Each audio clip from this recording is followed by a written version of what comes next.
Hello everyone, and peace of Christ, all of you. I hope my voice coming good and clear. Please invite your friends. And as you see, like YouTube is not really sending notification. Maybe they are doing it on purpose. I'm not sure, but it doesn't sound normal. So please share the link. Invite your friends. We have a Muslim actually. He texted me many times, and he is so desperate. And he said to me he want to expose me. So I'm texting him now. So he will call. We will not waste time, you know. The guy is dying to expose me. So we will not really let him wait for long. Call us, please, Mr. Muslim. He called himself Muslim Prince. I am not the only Christian prince. They have Muslim prince too. I mean, we have to face it. Let us see.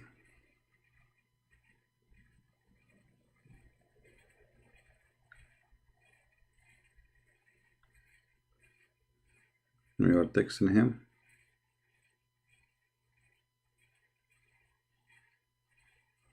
All right, we will wait for him. Supposedly he was so excited. I hope he don't have a flat tire now. But he said he will expose me, and obviously he is very strong. And you know, Muslims are very strong, very strong. Is the voice coming good, guys? Because I have the fan on. I hope it's not making noise. Is the fan causing any noise in the microphone?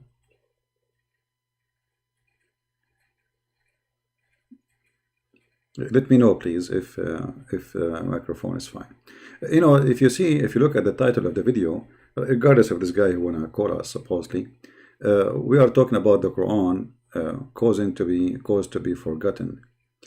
So look at this idea, and just to make it simple for you, until this guy he called us who is very excited. I am not the one saying the Quran is forgotten. The Quran is saying that.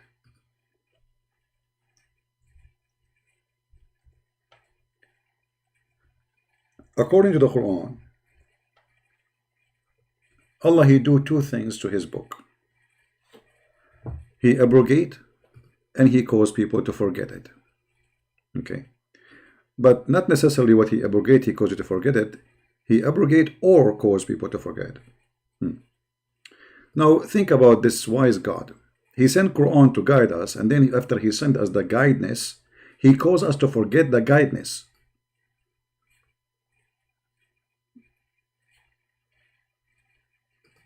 Anybody understand what I'm saying? There's a God, his name is Allah. He sent you a book, and then the book is sent for guidance, and then after he sent you the guidance, he caused you to forget the guidance. I mean, obviously, this is a top of wisdom. Do we have any Muslim to explain to us how in the world can be true? Hello? Brother and sister, Allah, he sent us a book, it's called the Quran, and it is the book of guidance. And then Allah, he called us to forget the Quran. Brother, so how Allah sent the Quran to guide us, and then he will cause us to forget the Quran, the guidance, which is the Quran? Allah is all knowable. No what? Knowable. He is knowable. Okay, but what does this have to do with the question? Allah, he sent us a book to guide us. Why he will cause us to forget the book? Brother and sister, first of all, Christian Prince is a liar. My friend, he's a liar or not, that won't change anything.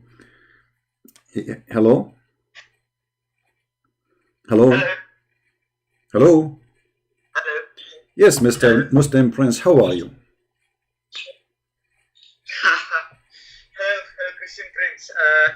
I have one doubt, 2-3 doubts. You have what? I have 2-3 doubts about Christianity. Can you explain me? You have 3 doubt? Why not 100? Are you the same as are you a Trinity Muslim? Because your prophet, when he say Assalamu alaikum, he say it 3 times. When he do wudu, he do it 3 times. When he do anything, he say when he say this guy won the debate, he say it 3 times. So now you have a 3 doubt about Christianity. I mean, why 3? Why not 4? sorry, not Francis. Sorry, Christian Prince. Listen. Hmm. I want to have one doubt, please. Two doubts, mainly two doubts. The one is New Testament. So what happened the now? second is, It was a 3. Why you make it 2? Okay. Yes. Third doubt is also there, but yeah, these are the main two doubts.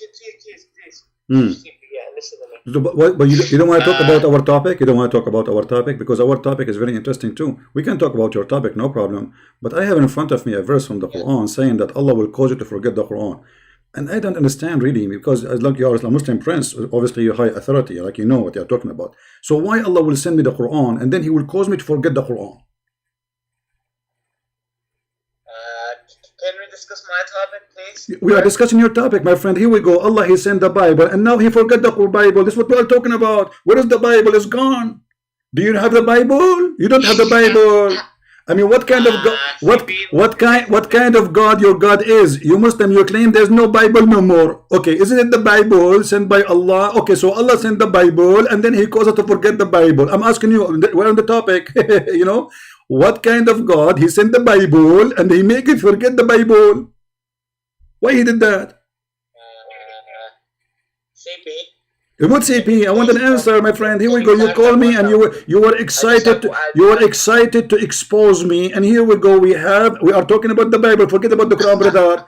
Allah, He sent the Torah, brother. Brother. Allah, He sent the Torah. Allah, He sent the Torah. Okay, Allah, and then Allah caused us to forget the Torah. Why? Explain to me. I'm listening to you. What a stupid religion. What's wrong with you? Why you are scared to answer? I mean, you are the Muslim. I'm asking you. Don't answer me. Just explain yourself as a Muslim how you can believe in such a madness. So Allah, He sent the book, and then Allah will make you forget the book, and then Allah will accuse you of corrupting the book which He caused you to forget it. I mean, explain to me. I'm really going crazy here, brother. I didn't understand your doubt. Okay, let me explain it to you more. Who is the one who sent the Torah? Allah. Okay. Where is the Torah?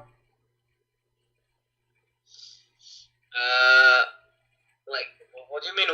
Okay. See, it did exist in an uncorrupted form. No. Where is that? No, my friend. Don't tell me it exists. Where it exists? Do you have it? No. Okay. So did Allah cause you Muslim to forget the Torah? Allah didn't cause us to forget it. So where it is? It was distorted. If.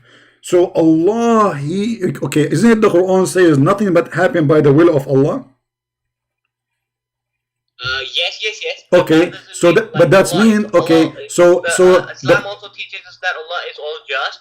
Since Okay. Allah is all just, like divine will and human will isn't like sync. Like I mean, you have both wills in sync. Like Allah doesn't force things to do, but everything that exists is like it is within the subset of God's will.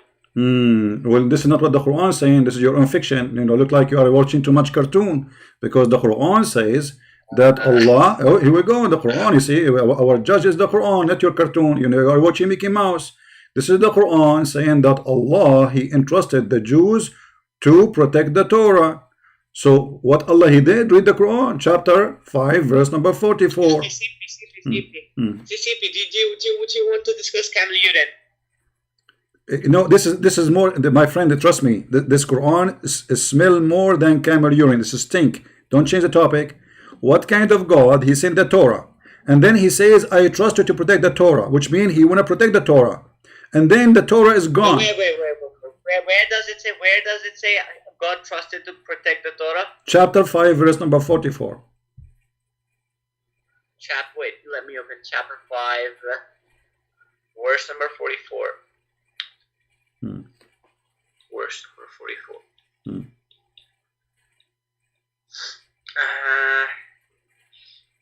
Okay, it doesn't say Allah will protect it. It says there, for to them, it was entrusted the protection of Allah book. No. In my translation, it says, indeed, we sent down the Torah, in which was guidance and light, The prophets who submitted to God judged by it for the Jews. And For the Jews, as the rabbis and scholars, by that which they were interested of the scripture of Allah. thank you. And You just said witnesses you just said exactly what I said. They're entrusted to the book of Allah. So Allah, he trusts the rabbi to protect his book. Does it say that? You just read that. It doesn't say protect his book. It says there was Entrusted, past entrusted, yes, there was guidance no, it by says Allah. no, hold on. بما استحفظوا بما استحفظوا, which means in what they order to keep, to protect. استحفظوا. So when I do that, أحفظ الشيء, it's mean I protect it, I keep it, I will never let it go destroy. So Allah, he is the one who is saying he entrusted the Jews. What Jews? The rabbi specifically and the prophets. To do what? To protect the Torah. That's what the verse is saying. You can open any interpretation you want.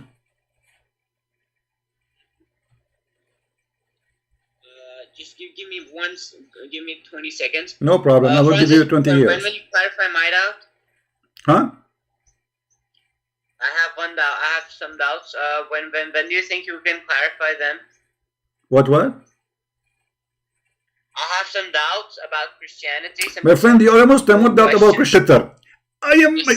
My name is Zakir Naik. Doubt. You are a Muslim, so you don't say I have some doubt about Christianity. Either you believe in Christianity or you are a Muslim. Are you a Muslim or a Christian? I have a question regarding Christianity. Are you a Muslim or a Christian? I'm a Muslim. Okay, so what you are saying, I have a doubt about Christianity. This is a very untruthful statement, because this is something. No, this is a statement somebody will say if he is a Christian. I have a doubt about my faith, but you don't say to somebody else you don't believe it anyway about I have doubt about it. This is silly from you to say. Speak as an adult, please. So don't change the topic now. What kind of God? He sent the Torah to the Jews, and he entrusted the Jews to protect the Torah, and then Allah, he confirmed that nobody can destroy his word and nobody can exchange his word. And then Allah is saying in the Quran, in different verse, that Allah will cause even Muslims to forget the Quran and to forget the Torah and to forget his words. Does it say that, or I'm lying? Just give me 1 minute. Surah 544. Just check, let me check something. Check something. Yeah. Okay. Give me 20 seconds. 544. We'll give you 20 years, no problem. Yeah. As long as we have a camel urine, I mean, who cares? We have all the time. Camel urine is the best. Forget about the rest. In your Instagram bio, it says that you're a scholar, okay? Yeah, I'm schooling you immediately. Like, no, am I schooling you every day? Have you ever seen a Muslim calling me? He didn't get busted. No. Sorry. CP again. CP. Can you name me? I'll ask you a quick question. No, I cannot name you. I cannot name you. I cannot name you, because the only scholar I know, the only teacher I have is Zakir Naik. Anything you want about Zakir Naik, I will answer you. Anything else, I don't know. Now, don't change the topic. You are being a kid now. You are trying to escape the stupidity of your God. What kind of God? He sent the book and he caused you to forget the book. Okay. Let's look at early review with Torah. Where is it?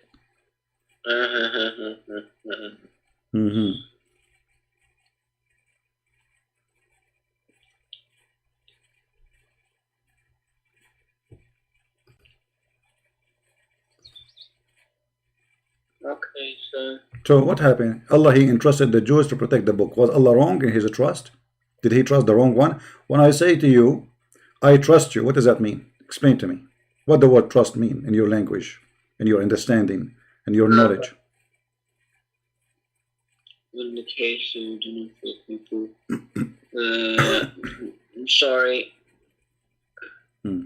CP, you're not answering a single question that I've asked. You did not ask me any question, and you are changing the topic, and you are playing a kid like a kid. You know, in the morning, when you text me in the morning, you were so excited. I'm going to expose you. I'm going to get you busted. And now here we go. You are calling me. Suddenly you became a potato. My friend, why you don't want to say to us what kind of God? Are you ashamed? This God, he sent the book. He trusts the Jews. What did he do? Did he? Musa ibn Imran. Listen, hello. Yeah, verily we revealed to the Torah, the ayah says, like it means we revealed the Torah to Musa alayhi salam. Musa who? You said Musa. Hold on. Hold on. You said Musa. You said. No. You said something. I heard the word. I heard the word. I want to be sure you said that. You said Musa ibn Imran, correct? Yeah. Okay. So Musa, guys, is Ibn Imran. Are you sure? Yes. Okay. The chapter of Al Imran. Chapter in the Quran. It's called chapter of Al Imran. Is that correct? Don't change the topic now. I'm not changing the topic. I'm not changing the topic. I'm not changing the topic. I'm not changing the topic. I am not. Trust me, I am not. How in the world that Mary, her father, his name is Imran, and Musa's, his father is Imran, and the brother of Musa's, he is the brother of Mary. So here we go. Musa's is the son of Imran. Harun is the son of Imran. Maryam is the son of Imran. So according to your stupid Quran, Musa's is the uncle of Jesus. This is why I say to you, you are the one who said, guys, did he say Muhammad Hijab, we got him busted, he's a stupid, he's a coward, you don't even dare to debate me. You start playing videos and hang up on me. He's a coward. Sorry. CP, listen to me. You will not. What kind of a prophet he say that Musa ibn Imran and Mary ibn to Imran? How Musa and Imran they became. Okay, go ahead. Please. Okay. It says, verily we reveal the Torah. It means like we reveal, like God revealed Torah to Musa alayhi salam. Then the next, in which was guidance in the past tense. It means like as it guided people to faith and truth and protected people against falsehood and misguidance. And then it says and light, guidance and light. It means like what verse you are reading? What verse you are reading? Illuminate the darkness. What verse you are reading? Confusion. What verse you are reading? Surah 5:44. Surah 5, verse what? 44. 44. Okay, go ahead. Read it for us. Can you read it for us? Yeah. All right. Yeah. Verily we revealed the Torah in which was guidance and light. And then it says, like, the prophets who submitted a judge by it for the Jews. I'll explain it word by word, yeah. Now it says and light and guidance and light. It means like Torah originally that was revealed to Musa alayhi salam had light to illuminate the darkness of confusion, specious arguments, wicked desires, etc., etc. And now it says, the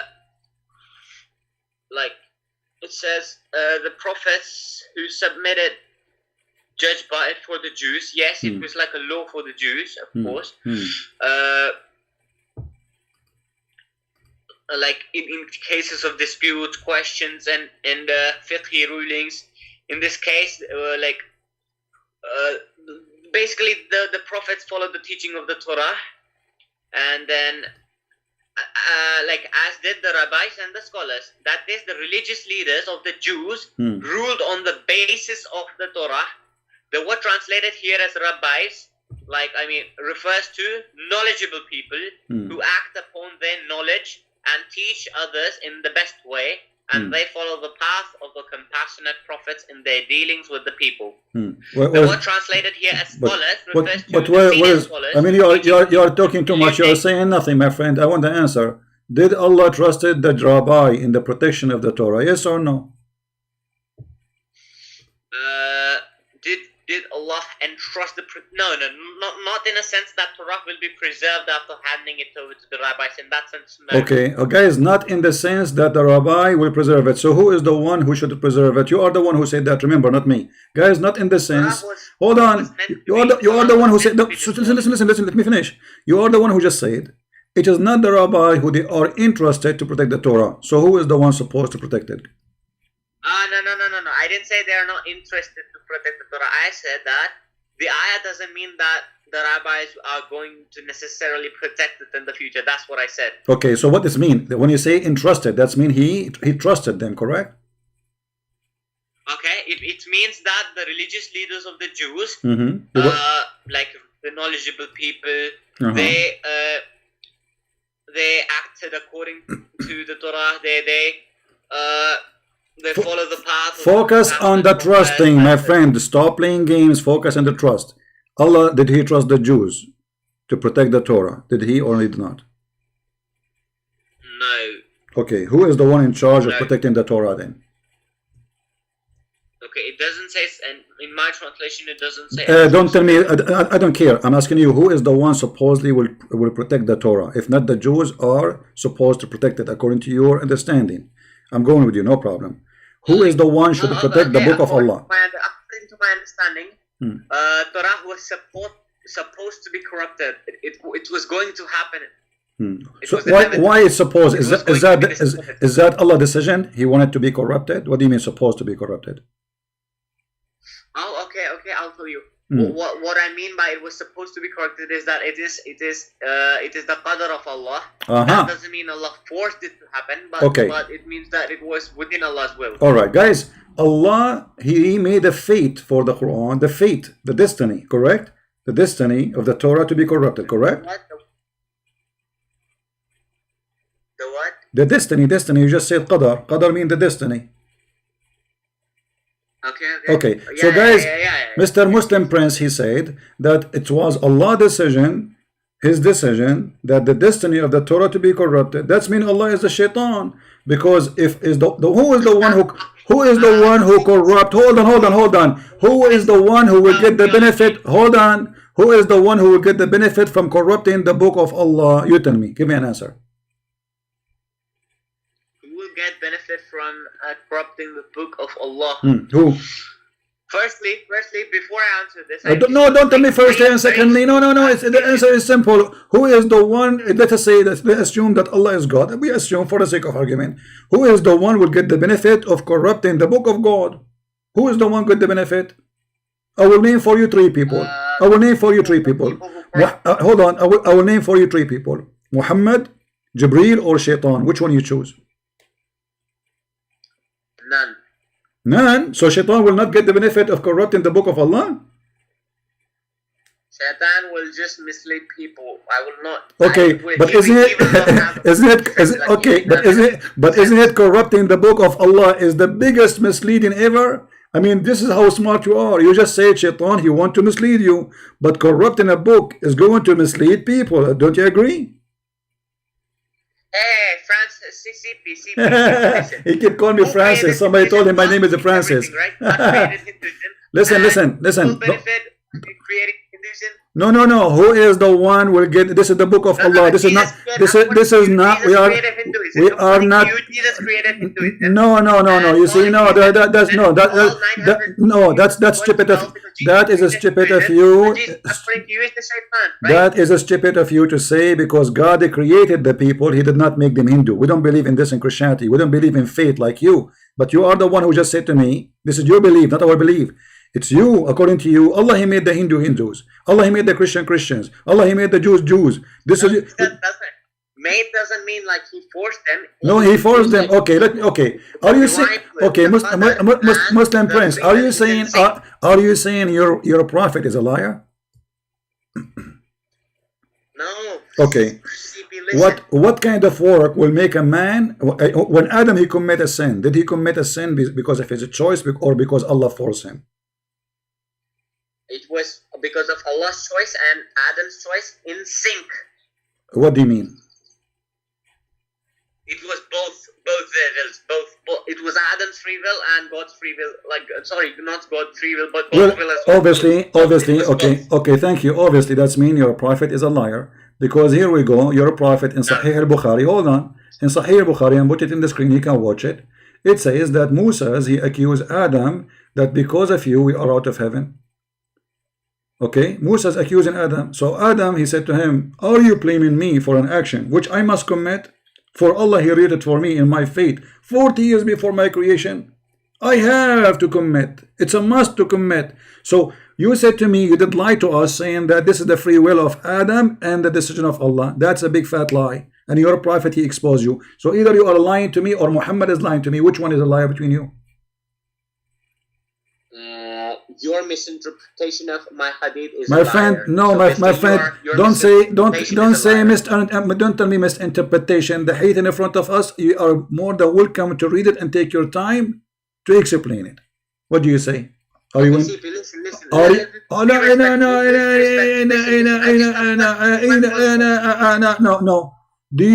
Are you willing to explain it to us? And then everybody will see that you are fabricating answers have nothing to do with what happened. Are you willing to read it, or you are not willing to read it? CP, listen. I think we have spent enough time discussing your doubt. No. We are not. We did not get the answer yet. No, my friend, we have to get the answer. We get no answer yet. Don't force me to hang up on you. You promised me you would expose me. Either you get me busted right now, or you have nothing to say. You just said a big fat lie. You just exposed. You just insulted your prophet that he's a big fat liar because your prophet saying that Adam must commit sin. It's a fate. I think everybody here has heard us that I have explicitly said that it was your misinterpretation that. Okay, then you have. Okay, no problem, guys. It is my misinterpretation. So why you want to read what your prophet said, and then we will see if it's my misinterpretation. Okay, I'll answer you. Listen, according to Islam, we have free will that is explicit, and according to Islam, there are texts like not even a leaf falls except by Allah's permission. So to reconcile both texts, what we say. Okay, can you show me? Can you show me one statement of your prophet about a free will? Yeah, sure. Just give me 10 seconds here. Okay. Sure. I'll show you either from the Quran or the Sunnah. I can't say that my prophet will say, but yes, inshallah, from Quran or Sunnah. Okay, so why? Okay, I have it in front of you, my friend. It says clearly that Adam, he commits sin, for it was a decree from Allah. Are you accusing your prophet to be a liar? Does it say it's a decree from Allah? Does it say that he must commit? Does it say he have no choice but to do? Does it say that are you blaming me? Are you blaming me for what is written for me before I was created? For a sin I have to commit. It's in front of you, man. Stop being stubborn. Can't you be honest? Can't you be honest? Free will. The debate is what? Do you blame me or you don't blame me? You're a prophet. He took the side of Adam that we cannot blame Adam for the sin he commit. It's very clear. Even your prophet said so. Adam confuted Adam. Musa. Do you have any plans of debating Farid? He's the coward. He don't dare to call me. Give me his Skype. I will call him right now. He's a potato. He said that he will book your flight ticket. But this is additional proof that he's a coward, because everybody knows I will not go anywhere. I do not need to go anywhere. It take a call in Skype, and everybody either will laugh at him or at me. This is an excuse because he knew that I don't go anywhere. So it's like saying to Allah, I challenge you, Allah, come to me. But everybody knows Allah will not come. So it's a challenge. It's a challenge of a coward. Your Fifi, he knew I'm not going to do that. I don't do that to anyone. Like, did you see me ever going to debate anyone in the stage before? Is it like something about Farid only because he's something like a superstar? He's a stupid idiot kid. So he is a coward. Hijab himself to accept my call in Skype. He did not make a talk. He hung up on me 8 times. I did not even talk 30 seconds. They are a bunch of cowards. So they make excuses. How come they are willing to take a Skype call from everybody? Did this guy debate the apostate prophet in Skype? Yes, he did. How come he can't do it with me? Because he's a potato. He is terrified. Like you are doing poop on your panty now. And look, here we go, the hate in front of you. You change to Fifi. What Fifi can let Fifi help you?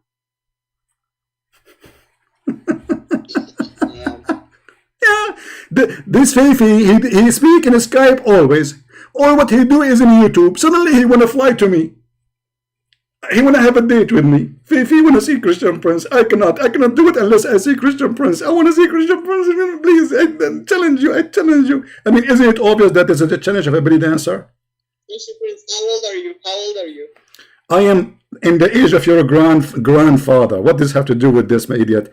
Answer. Is that your prophet saying that this is the destiny of Adam and nobody can blame him? Nobody can blame him. Allah, he wrote in the destiny of Adam 40 years before he created him that this is a sin he must commit. Yes or no? No. Well, so read the hadith for us then. CP. CP, don't force me to hang up on you. Read it. It says, do you blame me for doing a deed which Allah had decreed that I should do 40 years before he created me? Then your prophet says, so Adam got the better of Musa's argument. And he repeat that 3 times like you. So Muhammad, he agreed with Adam that we cannot blame Adam for the sin he commit, for this is the decree from Allah 40 years before he created him.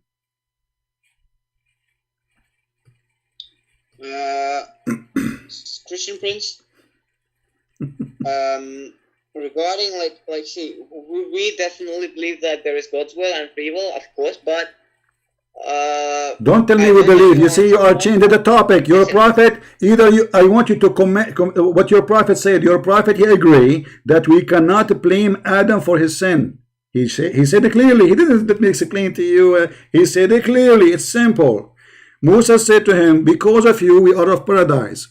Adam, he said to him, no, you cannot blame me for something which Allah decreed for me 40 years before he created me. Your prophet took the side of Adam. So it's very simple. Can we blame Adam for his sin? No. Why? Because it was a decree of Allah. The hadith is very simple. Which hadith is this? Adam and Musa alayhi salam? This is all over. What do you want? I can give you tons of them. Which one you want? This is as an example here, Sahih Muslim, so you cannot say it's weak. Sahih Muslim, hadith number 2652. Hadith number 18. Allah tells us that man, okay, I'll give you by evidence right now that we have free will. Allah tells us that man believes and does righteous deeds from free will, then he enters Jannah, and when he disbelieves, he will enter Jahannam. Okay? What? And what say again? Oh yeah. Firstly, Allah says that Allah is just. If Allah. What this had to do with my question, man? Guys, Allah is just. No, Allah is not just. Let me show you. When you commit adultery, do Allah punish you for adultery? Yes or no? Allah can forgive. No, I'm not asking you. Okay, let us say somebody he commit adultery and he asks for repentance. According to Islam, still he will be punished. So let us say he repent, he forgive. But what if somebody he did not repent? Allah will punish him. Even if he does not repent, Allah can forgive. So Allah will not punish anyone for adultery. Are you saying that to me? No. I'm saying that except major shirk, Allah, it's up to Allah if Allah will forgive or not forgive. Okay, we will go to the shirk. May forgive, Allah okay, we will go to the shirk. But if somebody commit adultery, and then he will go to hell for one of the sins he commit is adultery, Allah will punish him or not? Not necessarily. Maybe yes, maybe no. It depends to Allah. Allah will decide it on Qiyamah. Okay, no problem. So it's maybe yes, right? Yeah, it's maybe yes. Okay, is adultery is a choice you make or it is a decree from Allah? It is both. It is both. No, you are a liar. Read the hadith. Here we go. It's in front of you. This is the hadith in the screen. Read it for us.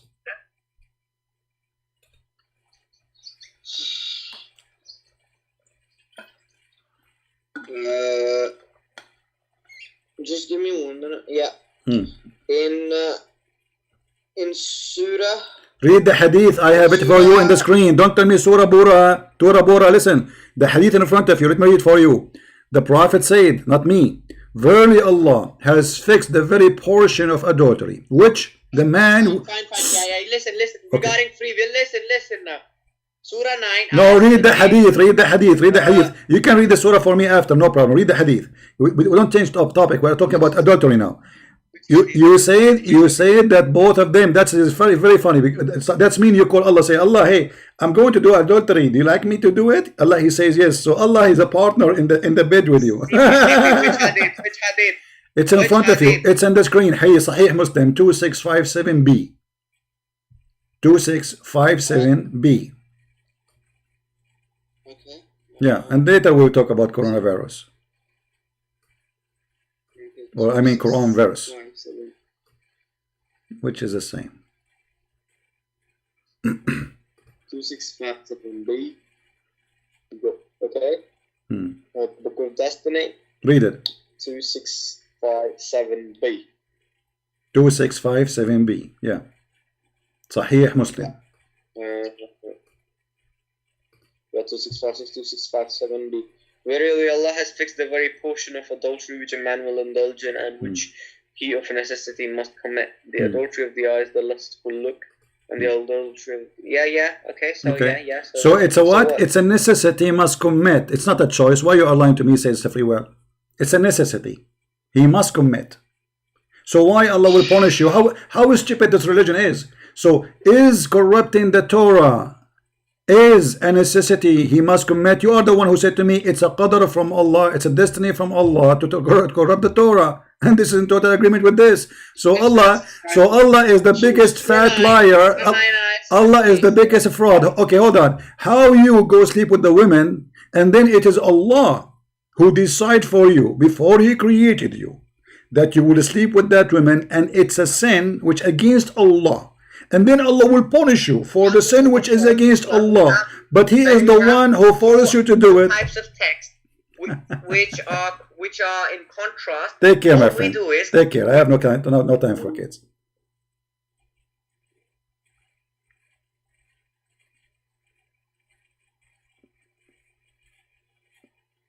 I have no time for kids. I'm not going to waste my time. It's in front of you. Stop playing games. I'm shame on you. It says he must commit.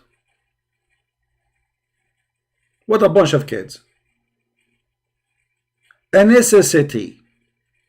Not he only will commit, it's a necessity to commit. Do you see it? Which of necessity must commit. I cannot find one mature Muslim I can speak to. They are a bunch of kids, all of them. It's impossible. It's like it's a mission impossible. Why you are calling me back? Why you are calling me back? CP, will you avoid it? Listen. I'm not going to debate people who they are proven to be liars. You are lying. The hadith in front of you. It says it's a necessity. You must commit. Either you are saying this is what it says. Be honest, or leave. Okay, CP, I agree. It says it's a necessity.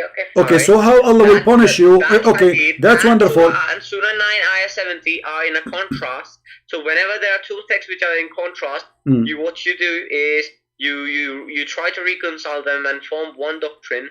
So you have one ayah that explicitly says, Surah 9, Ayah 70 explicitly says about free will. And the hadith Surah what surah? Surah 9 says. Surah, hold on. And say then hold on. That there is both free will and divine will. Hold on. Surah 9:70 you said? 70? Yes, Surah 9 ayah 70. 9, okay, so chapter 9 verse number 70, correct? Yeah. Okay, read it for us. Has not the story reached them of those before them, the people of Nuh, Ad and Thamud, the people of Ibrahim, the dwellers of Madian, and the cities overthrown? To them came their messengers with clear proofs, so it was not Allah who wronged them, but they used to wrong themselves. Okay, so you agree with this verse? Themselves. Do you agree with this verse? Yes. Okay, You see, this is the proof that the Quran is a false book. Because according to your God, your fate is written for you about your bad deed and good deed when He created you. So those people, they did what Allah, He made them do. This is not they are wrong in themselves. And here you see the stupidity of the author of the Quran. Because Allah, He said that there is no sin you will do. Hold on. Hold on. Hold on. I gave you. Let's say there is a swimming pool, okay? What? Let's say there is a swimming pool and a person is about to jump. He's standing on the dive board, okay? And he's about to jump. And I go, like that person's name is CP, and I am behind him, and he's about to jump, and I push him, and my push and his jump is exactly at the same time. So, will you say that he jumped by himself, or would you say that I pushed him? Well, which one is it? But you see, it's both, right? But you see, you have no place in the Quran it says that both happen at the same time. You are fabricating your own story. Because okay. Let me ask you. Allah did hold not on. them, but they used to wrong themselves. Okay, hold on. Who is the one who make people kuffar?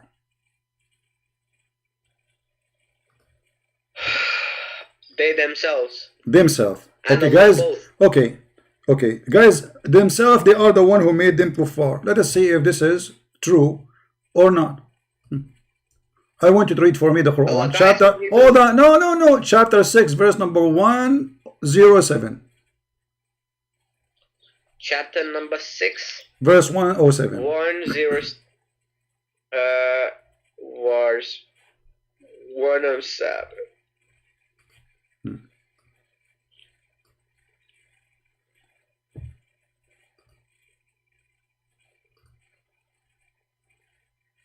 But if Allah had willed, they would not have associated. And we have not appointed you over them as a guardian. Are you nor are you so a manager. This talks about like that you cannot make anybody believe or disbelieve. Okay, hold on. You just have to it's the basic message of this ayah is that in da'wah, you just have to go. No. Had Allah will, they would not have taken this is not only about being sin, this is the biggest sin. It is Allah will that those people they will worship beside him. Okay, let me show you how ignorant you are in your religion.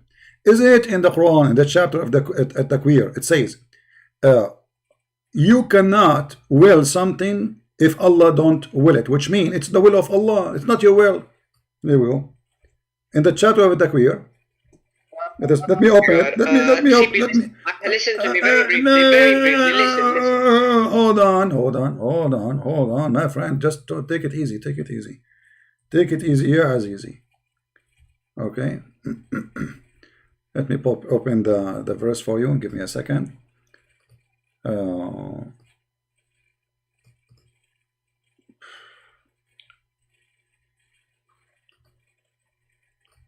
CP, are you an Islamic scholar? I am the master of Allah, not only scholar. Your Allah himself cannot. Your Allah himself, he cannot debate me, my friend. That's the truth. Can you name me one ulama, one scholar? Can you name me one scholar who said that camel urine is haram? Name me one scholar. One scholar is camel urine haram. There's many of them. Anyone who don't agree with the hadith of any hadith, he will say this is not allowed. There's tons of them. There are thousands of them. Because you Muslim, you keep disagree about anything, even the one which agree about. The Muslims at the end of the fatwa, they say the scholars, they agree about not to agree about this topic. And you are telling me which scholar? So basically, urine the madhab of Imam Abu Hanifa and Imam Shafi'i is najis and it is impure. My friend, it doesn't matter. Why you are changing topic? Is it Allah will that people? Actually, I came here to discuss this. Is it in the Quran is so clear. It says clearly that Allah, He is the one who made the will happen. And what is the will? That anything you do, it is a destiny for you, and this is one of the basic belief in Islam. If you don't believe in the qadr of Allah, you aren't a Muslim. Let me make it simple for you. If a baby is born, he's a Muslim. Hold on. Just make it simple. Just the final hit in your nose. If a baby is born and he is just a kid, he is like 5 days old. If he die, where he will go? If he's what, 5 days what? Yeah, he's a child of a Muslim family and he die. He's 5 days old or 1 month old. Where he will go? He will go to hell or to heaven? On Qiyamah, there will be Allah will ask the mentally insane people, like in this life, who died as children who were mentally insane, those children, those people. Allah will ask him. Allah will ask him in the judge. Allah will ask the infant in the judgment day. Ask him for what? The guy, he did not do anything. No. Allah will not ask him. He will not be judged for his salvation in this life. He will have a separate test on Qiyamah. Like they will be asked to jump. So what is the test? What is the test? Okay. Hold on. So guys, you Muslim, that's mean you are believing that after the day of judgment there is a life you live, and then after that life Allah will judge you by that life, not by the life previously before you die. That is stupid. That is not Islamic. That is not Islamic, because Allah judge you. My friend, my friend, can you show me one verse in the Quran saying that after you die there is an option for you to repent? No. It's the option to there will be a second test only for people who died as babies and people who were mentally insane in this life. Okay, where do you get this from? It's in a hadith. It's in a Sahih hadith. Okay. You can see there is a video of Okay, here we go. The hadith in front of you. No, hold on. No. The hadith is in front of you. It doesn't say that. Aisha, she went to attend a funeral of the child from Al-Ansar, and they are Muslims, who they used to practice the ritual of the pagans like Muhammad, and they like to do As-Safa al-Marwa, and this is why Muhammad he added Safa al-Marwa to Islam, because of the Ansar. So here we notice that Muhammad he attended a funeral, and Aisha, she said, well, this child will be in heaven. Muhammad he said, no, it might be the otherwise. Where is the test? It says clearly why. He said, because Allah, you see, just to show you how they lie to you. I don't know where you are getting your information from where, but they are lying to you, my friend. This is Sahih Muslim. You're a prophet saying, because Allah, he created people of hell, and those who will go to hell while they were in the backbone of their father. There's no test. Already he made decision for them where they will go. They are babies. So Aisha, she said she will go to heaven. Muhammad, he says, no, don't be stupid. Peradventure, Aisha, don't be silly. For Allah, he created people of paradise who will go to paradise while they were in the backbone of their father, because the Quran teaches that the sperm is coming from the backbone, which is stupid too. Or Allah created them, or those who will go to hell, Allah created they will go to hell while they were in the line of their father. So there's no test. He is in the backbone of his father, not testicles, and yet it's already the decision made where he will go. Have nothing to do with the sin will do. This is destiny, my friend. This is what Islam believe in. This is your garbage. So stop fabricating answers. Yeah. Okay. So now, if I am a person who is going to go to hell because Allah, let us say I'm born 2 days old and then I die and my parents are Muslims, and then I will go to hell because Allah destiny for me, I will go to hell. Why I will go to hell? Give me a reason. Because Allah destined it for you, and you because of your free will both. What a free will? He's 1 day old. What free will? Muslim friends, don't come again, please. Just have mercy. Have mercy on me, man. I don't have time for stupid people. Sorry. I don't mean to be rude with you, but you are being stupid. Just have mercy on me. You know? Enough is enough.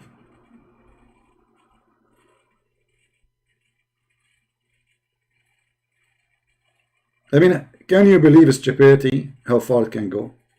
And if you are trying to call me, if you're not a Muslim, don't call me. I will hang up on you. Only Muslims can call me.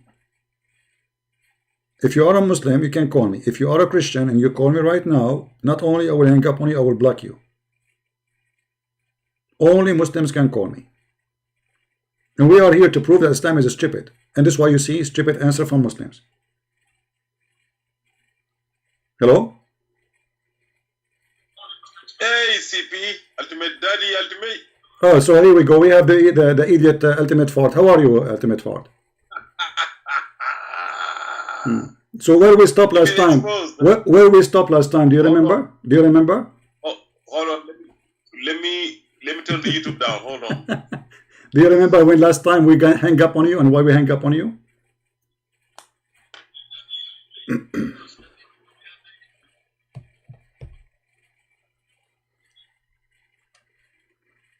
Hello? Yeah, last time I did laugh at you very much, and we die laughing. You said that the heaven of Islam is one heaven, and then you said it is 100 floor. Now, is that in the Quran or this is in the Hadith? First of all, yeah, squeeze it. You coward, you said to me, you don't believe in the Hadith. The Hadith written by the Arab. I don't believe in the Hadith. I believe in the Quran only. And then when I asked you about the Jannah, you said to me it's 100 floor. Is that from the Quran or from the Hadith? I said, let me repeat exactly what I said. You have the video. It's right, it's recorded. Like I said, you're lying. You'll be lying. I said, there is one Al-Jannah. Al-Jannah. You said, don't change the topic. You said you don't believe in the Hadith. You said you don't believe in the, did you say you don't believe in the Hadith? Did you say, stop it? No. You are a, my fingers is all over, my fingers is all over your ass. You said, did you say, okay, no, I want you to start from this. I want you to start from this. Did you say, don't change the topic, don't change the topic. Did you say in the video, previous video, that you don't believe in the, did you say, but you start from here, did you say that you don't believe, you don't believe in the Hadith? I know you will never answer. I know you. The only reason I allow you to talk because you want to have fun. Now, did you say you don't believe in the Hadith? Did you say you don't believe in the Hadith? Yes or no? Yes, I said. So why you are quoting for me? So why you are quoting for me a da'if hadith saying that the heaven is 100 floor? I never quoted a hadith. I said, listen to me. I said, it's like having 100. From where you get this? Okay, guys, he did not quote a hadith. The coward, he did not quote a hadith. Okay, you were quoting what? Okay, guys, okay, so you were quoting who? So are you fabricating your own? Are you fabricating? Shut up, coward, son of Muta. That's mean you are making your own hadith if you are not quoting hadith. When you say it's like 100 floor, brother, coward.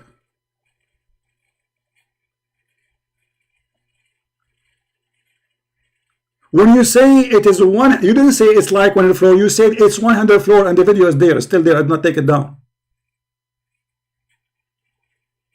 And you are quoting your prophet hadith, you donkey.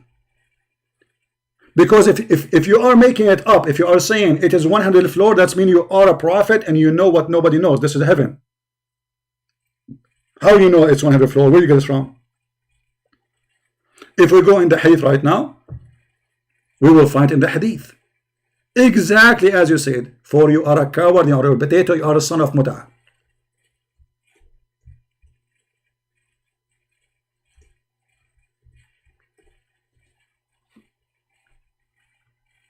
They fabricate answers. This is a hadith, you see it? And it is da'if. So when you say to me, it's 100 floor,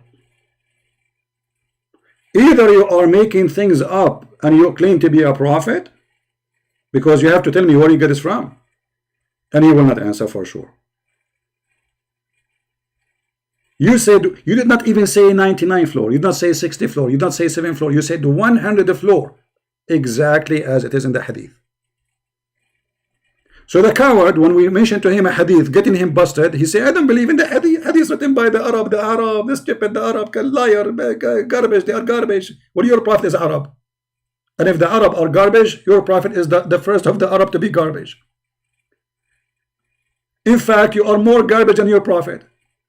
Because always when you give an answer, you fabricate your own. And when we get you busted, you say that, not say that. I just said like 100 the floor. Where do you get it from? Are you a prophet?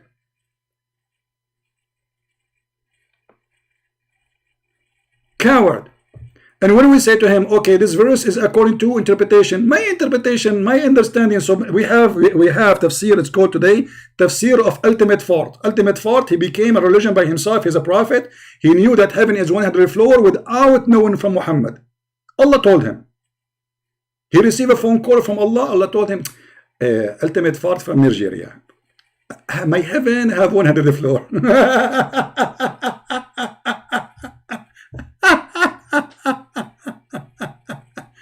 I'm not going to waste my time with stupid like you.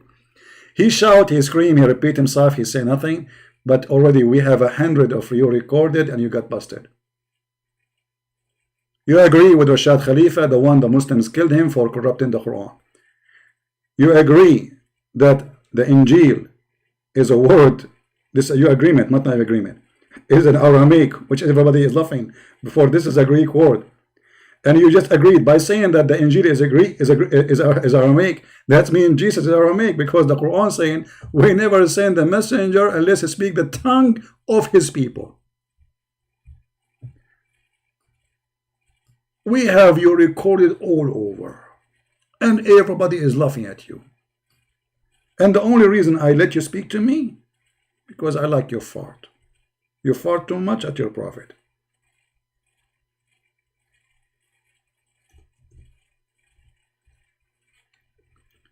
The Quran said, I mean, this donkey, the same as hijab. He said to David Wood, by the way, Elijah, I mean, God is with us. Where do you get this from? And suddenly, Mimi Hijab want to teach David Wood Greek, Hebrew, and Arabic. Elijah is God with us. And this guy now, Injil is an Aramaic word. Okay, where do you get this from?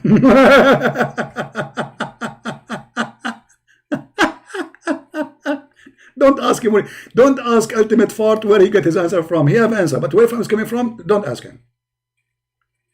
I do not need to tell you. He's a genius by himself. He's a prophet. Where he got it? The heaven is 100 floor. Don't ask me. I know. Allah told me. We send not a messenger except with the language of his people. This is the translation. If you don't like this translation, we can open different one. In order he make it clear. But the word Injil is a Greek. I mean, you do not need to be genius. Go and search Prophet Google.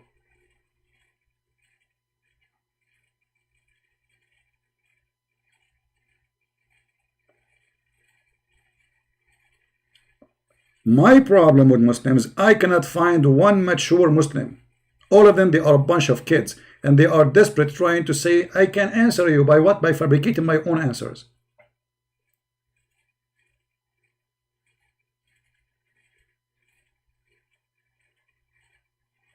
I bet you are one of those who practice a scam. And you are trying to scam us, but it doesn't work with me. I give him the mic for 10 minutes, 15 minutes, and then he's saying nothing. His answer is his answer. It's not Islamic answer. Nothing this guy he say is in agreement with Islam. And when we say to him, do you see what your prophet said? He don't agree with it. I don't believe in the hadith.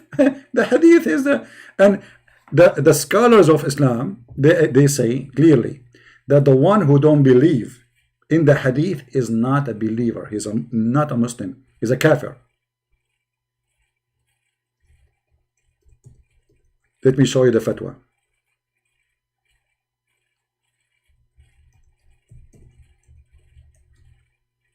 You are a kafir. According to Islam, khanzir.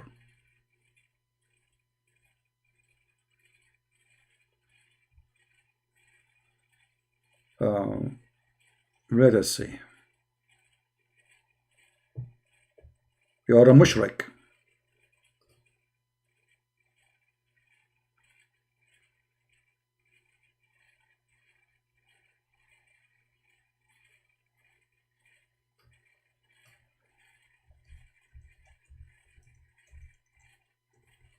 I showed the fatwa last time, but I'm trying to find it now, so we can put it in the screen.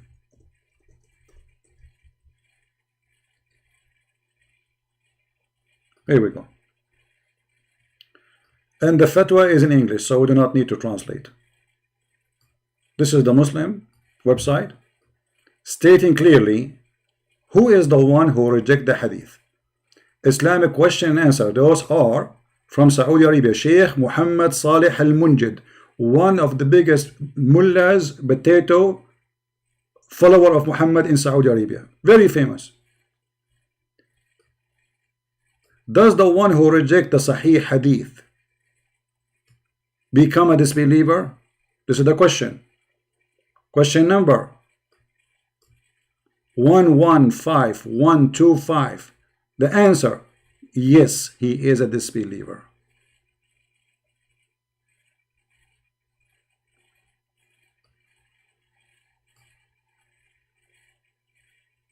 The one who refuses the hadith of the Prophet, he is a disbeliever.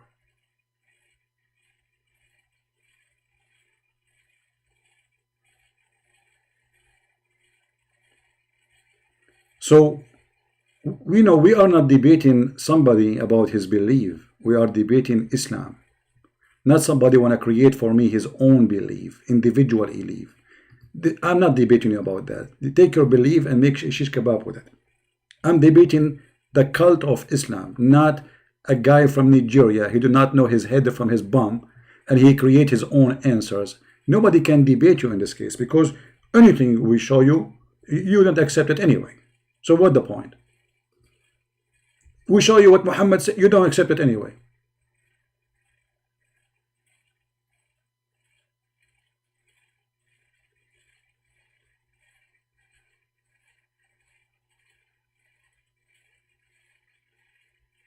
And as you see, the one who refuses is a disbeliever.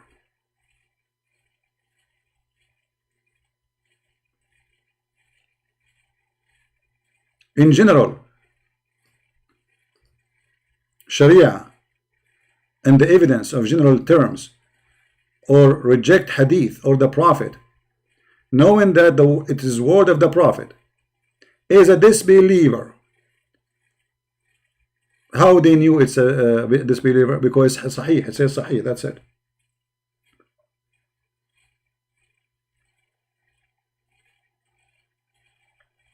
But the coward, in order to prove a point, he is willing to quote for me a weak hadith, and then when we show him something very strong, he say, I don't accept any hadith. All the hadith is written by the Arab liars. Isn't it the Quran written by the Arab liars too, you idiot? How you get the Quran? From the Nigerian people?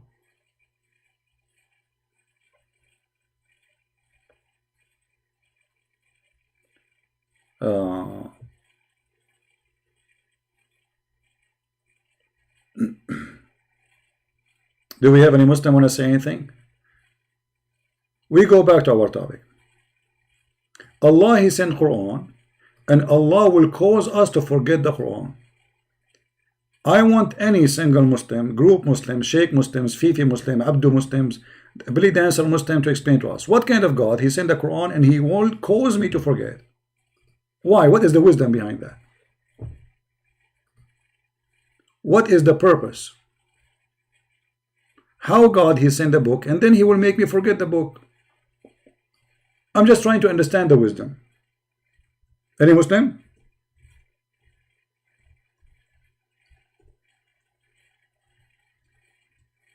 I will send you a song, and this is song to sing for Allah, and this song have wisdom about Allah, and this song have a guidance for Allah, and then you recite the song and memorize the song, and then I will cause you to forget the song. Why?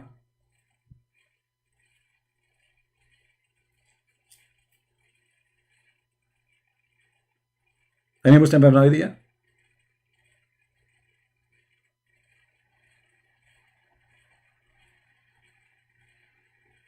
No, we have enough recording from this ultimate fart. We have like 100 recording. People, they can die laughing. You can make a movie from his videos.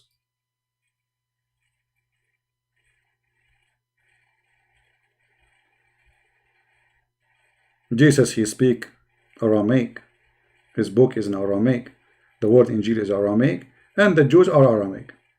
Actually, they are not. According to him, Jesus was sent to the Greek.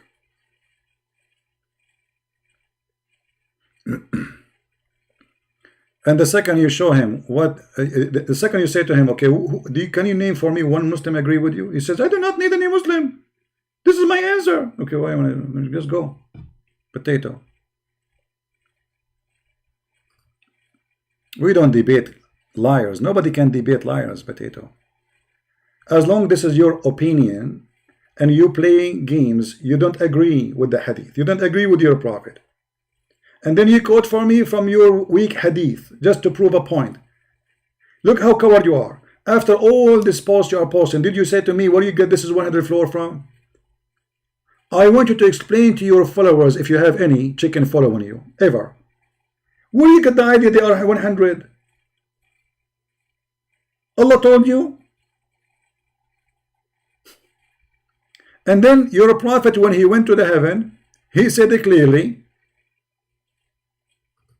that he went to the first heaven, the second heaven, the third heaven, the fifth heaven.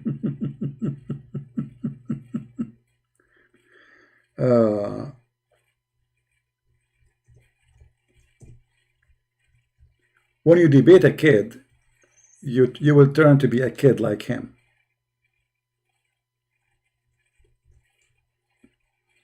Do we have any Muslim who have knowledge to call us?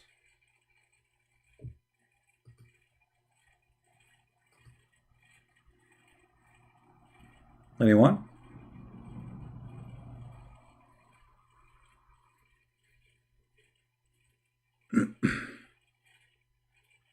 Actually, even the Quran says clearly that this is heavens, not one heaven. I mean, this guy, he is not only certified donkey. وَلَهُمْ جَنَّاتٍ, many heavens. This is Quran. He will say it's weak. Jannah is one. Jannat is many.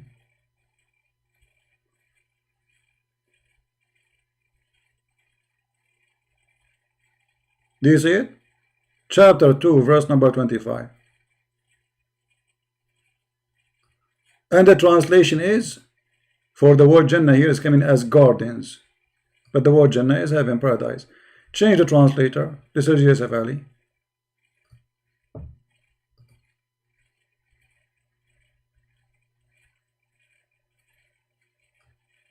What the word here? Jannah.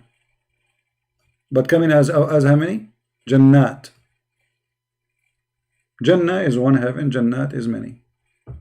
And when you say Jannat, it have to be 3 and more. And Muhammad described them as 7 heavens.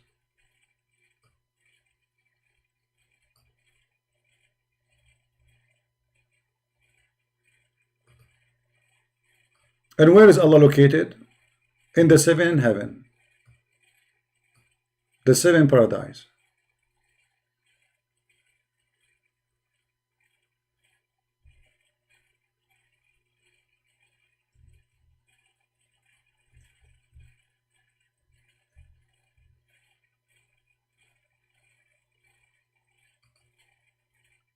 As you see, after he finished supposedly working, creating the earth, he went to heaven and he sat in his throne.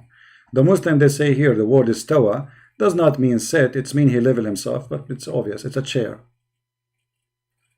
I mean, this is funny. So istawa, what does that istawa mean? He leveled himself on the chair. It's a chair. The word here coming in Arabic is arsh. Arsh means throne, but in different chapter, there's a chapter actually, it's called the chapter of the chair. The whole chapter is called the chair. Kursi, which is not an Arabic word.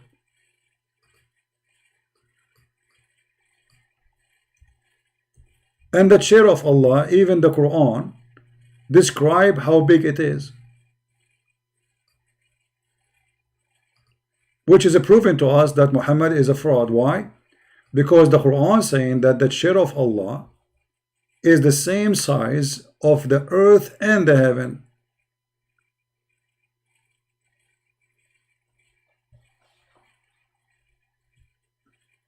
How that can be? unless the earth and the heaven, they have one size. His kursi, this is the Muslim translation, extends over the heaven and the earth. That's it. This will extend. That is extend. There's no more. So the chair of Allah is limited to the size of the earth and the heaven. That means there's heaven and there's earth. Let us make a drawing so people can see the stupidity.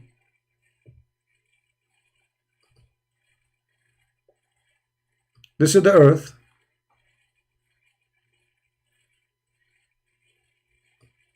And then there is a heaven in the top of it. Let us make it like a square or whatever you want to call it.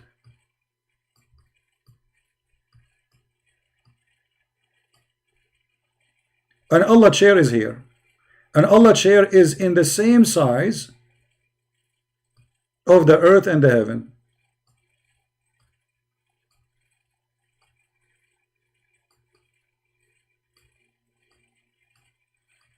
And Allah is sitting here watching TV. Does it say chair? Yes, it says chair.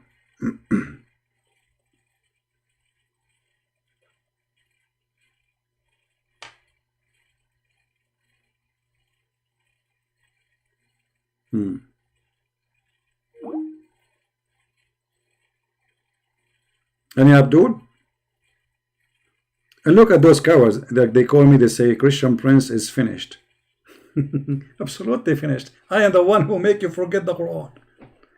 I am the one who made you do breastfeeding for adult.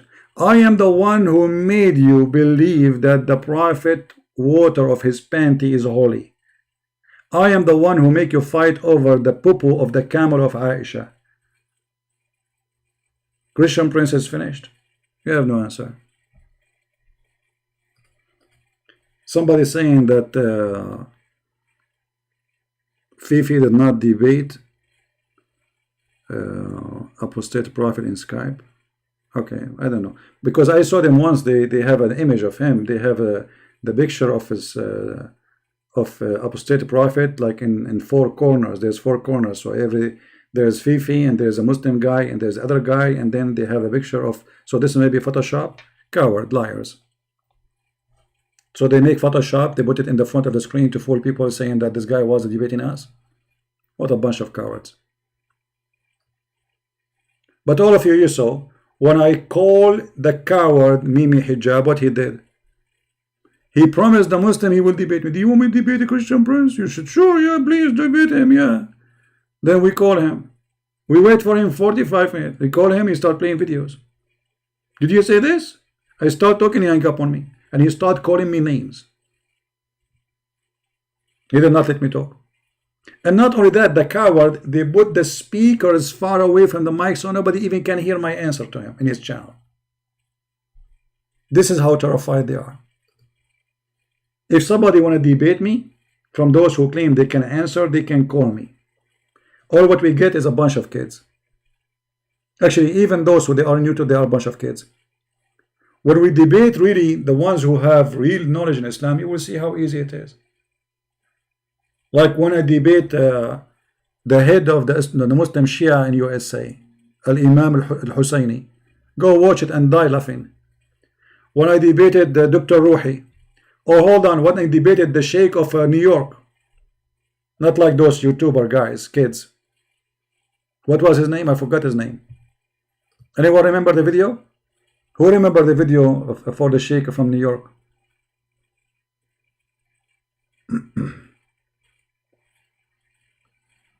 Well, they have no intention to have fair debate. On why you expect a Muslim to have a fair debate? They will never be fair with you. This Islam cannot be fair. Muslim is not allowed to be fair with non-Muslims anyway.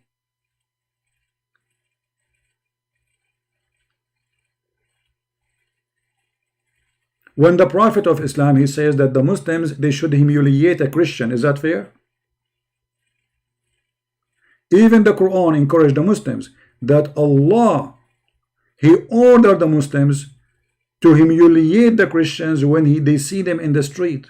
So how they can be fair? Don't expect them. I'm not expecting them to be fair. And actually, this is my biggest win, because when they are not fair people, they will see that they are following false prophet. Proud Muslim, here we go, the same guy, he's changing his name. How are you, Proud Muslim? Assalamu alaikum. Wa alaikum assalam. I want to tell you something. You be talking about hadiths and stuff in Islam. You don't believe in I want to hadith? ask you a question. You don't believe in hadith? The hadith. No, I do, but I want to ask you, do you believe in hadith? My friend, I don't believe in anything in Islam. Islam is a joke for me. And you just said to me, Assalamu alaikum. You broke the command of your prophet. What do you mean? Well, isn't it your prophet? He says, don't greet the Christians by saying to them, Salam alaikum. Alright, that's besides the point, but I mean... No, it's not beside the point. You are calling me to teach me about Islam, and now you are the one who is breaking the command of Islam. So who is the one who knows Islam, me or you? How you say to me... Are you upset that I said Assalamu alaikum to you? No, I'm not upset. My friend, I'm talking to you nicely. Don't be upset from me for speaking loud. I'm just asking you, how you say to me Assalamu alaikum, and you are calling me to school me about Islam, but you should know that the Prophet, he forbid you to say that to me. The Prophet said, don't initiate saluting to the Jews. Don't say to them, Assalamu alaikum. La tabda'u al-Yahuda wal-Nasara bis-salam. And you speak Arabic, as I understand. Yet you call me and you say, Assalamu alaikum. There's one of two choices. Either you are ignorant in Islam, or you are hypocrite. Which one is you? You want to talk about, you want to say, he said Prophet Muhammad said all these bad things, but he had many fulfilled prophecies. This is not the question now. Don't change topic. I promise you, I will talk about the prophecy, no problem. But did your prophet say, don't say Assalamu alaikum to Christians?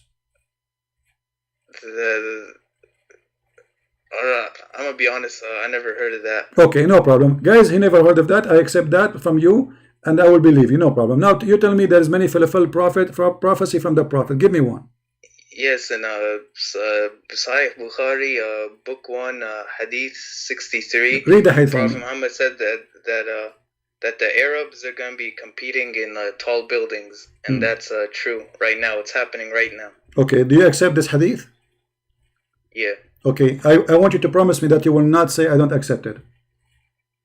Alright, I won't. Alright. Guys, he is a person who said he accept the hadith. Read the hadith with me. Because your prophet, he said that many things will happen, and one of them which is going to happen almost at the end, that they will have high building. So look what happened. The judgment day will not happen till bigger groups fight each other, and whereupon there will be a great number of casualty and in both sides, and they will be following the same religion doctrine. So what? There's two bigger group. They will have a big war, and both of them, they are following one religion. Okay, then the 30 Dajjal will appear. The 30, not the first one, the 30. And then each of them will claim that he is the messenger of Allah. And then tell the religious knowledge taken away from the people, which means there's no religious scholars. Number 4, the earthquake will increase in number. Number 5, time will pass so quickly, which means that they will become short. It's not 24 hours no more. And number 6, affliction will appear. Number 7, al-harj, which means people killing each other and will increase. And then number 8, till wealth will be abundance, which means if you see money in the street, nobody will collect it. And then nobody will pay zakat. And then people will compete in each other in construction of high building. So look how many things have to happen before the Arab they start building high building. So your prophet is a false prophet because none of those things happen. But how do you know it's like they were supposed to be like one after the other? They could don't, my friend, can't you read? Can't you read? I have it on the screen in front of you. It says number 1, number 2, number 3, number 4. Those things have to happen. He is mentioning in order. The hour will not come. You don't start from the end going to the first. You start from things to happen from now and then until you arrive to the time of the judgment day. So the prophecy you gave me proving Muhammad to be a false prophet. And by the way, the Arab, they have high building even in the time of Muhammad, because the Yemen, they have those high buildings since before Muhammad. So what we will do now? What we will do now, your prophet is you are the one who gave me a hadith to prove that Muhammad is a fraud. And you know, there's another hadith where Muhammad says, my friend, what's your name, if you don't mind? What's your name? Abdul. Abdul, Mr. Abdul. You are the one who chose this hadith for me to prove to me that Muhammad is a prophet. The conclusion, do you agree with me that this hadith proving that Muhammad is false, because the Arab will have high building after 30 Dajjal came, after the no money when you need money. Do you need money? Do you need money now? I mean, do you work? Everybody needs money. People getting poor. Bangladesh is the biggest Islamic country in the world. People are dying from hunger, my friend. Somalia. So your prophet saying, when those things happen, then the Arab, they will have high building. Nobody will collect money. People see money in the street. Nobody will take it. So if this is what your prophet said, and this is the proof to you that Muhammad is a prophet, that means Muhammad is a fraud, Mr. Abdul. Well, I don't know, but all right. There's another prophecy where he said, okay, Muhammad says, we will go. Okay, hold on. So, guys, there's another prophecy. So this prophecy was false. Do you agree with me? I don't know how to respond to that. What do you mean? You have to respond. You are the one who chose it. We cannot jump to different one. I mean, we cannot do that, my friend. We are making hummus here. So you have to tell me the proof is in front of you. Muhammad is a fraud. Either you agree that this is a false prophecy from a false prophet, or you answer me. The proof in front of you, it was your choice, not my choice. I'm not the one who called you and say I'm going to show you this hadith. It's you who chose it. The hadith is so clear. Muhammad is a fraud. I don't know. What do you mean you don't know? How come you know? How come you know that this hadith proved Muhammad is a prophet, and now suddenly you do not know? Well, no, I heard it a lot on Dawah channels. Dawah channel. So you have a bunch of chickens laying their own phony eggs. It's a plastic eggs in YouTube, and you take the phony eggs, you think there's a baby inside, but there's no chicken inside. So what we will do now? Dawah channel? They are not Dawah. They are deceiving channel, obviously, because they lie to you. Here we go. This hadith alone is enough to prove Muhammad is a fraud.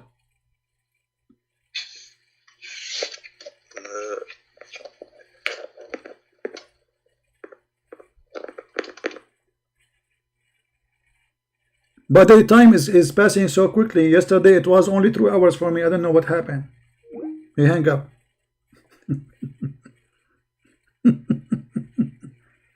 Dawah channel. Dawah potato. I don't know. They told me in the Dawah channel, brother, the hadith is obvious. It's clear. Muhammad is a fraud. And this is a Sahih hadith. They cannot say this is a weak hadith, which means this is against their prophet. This is Sahih al-Bukhari, hadith number 7121. So they cannot say we don't accept it. And they are the one who promote this hadith everywhere. But now after a Christian prince, he got them busted, they will say, oh, this hadith is wrong. We don't accept this hadith, brother. People will walk in the street and nobody will collect the money. Why? Since when? Why food became for free? The sky is going to send sardine. Yesterday I opened the door. I did not go to the store. I found sardine coming from the sky. The prophecy of the prophet is happening. Sardine is coming. Tuna is coming. I said, Allah, I want tuna. Tuna came, big tuna, in the top of my head. 400 kilogram, brother.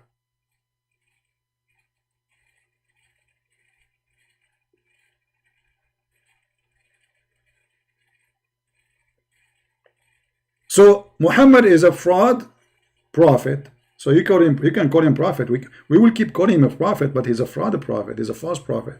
That's it. We cannot take the name of prophet from his name, because that is going to be attached to the word of fraud. When Muhammad is saying, let me tell you a prophecy, my friend. Muhammad, he predicts science. Muhammad, let me show you a prophecy. I will help you. Call me back, my friend. Call me. I don't know why you hang up. Look at this prophecy. How Muhammad knew this unless he is a prophet? Allah told him. The messenger of Allah said, The man water is thick and white. The prophet, he knew that the sperm of the man is white and thick. Amazing how he knew that. Looked like maybe he used to have a sperm too. Maybe, I don't know. And women water is thin in, why women water is thin and yellow? Muhammad, he think women, that water in her private part, this is a sperm. Look at the idiot. And then he says, whichever of them comes first, that child will resemble this is DNA science, brother. This is a pure science. I mean, how the prophet knew that? Obviously, he's a prophet. Only prophets of Allah knew that. Actually, there's a hadith where a Jewish, the story is saying like a Jewish guy came and he asked him, or let's say they claim that he is from the friends of the Jews or something like that. They are confused about it. He came to him, he said to him, Prophet, I'm going to ask you 3 questions. Nobody knows the answer of them unless he is a prophet. And here you see that how the stupidity of the story starts. If nobody knows the answer for those things except a prophet, but the guy who's asking the question, he knew the answer.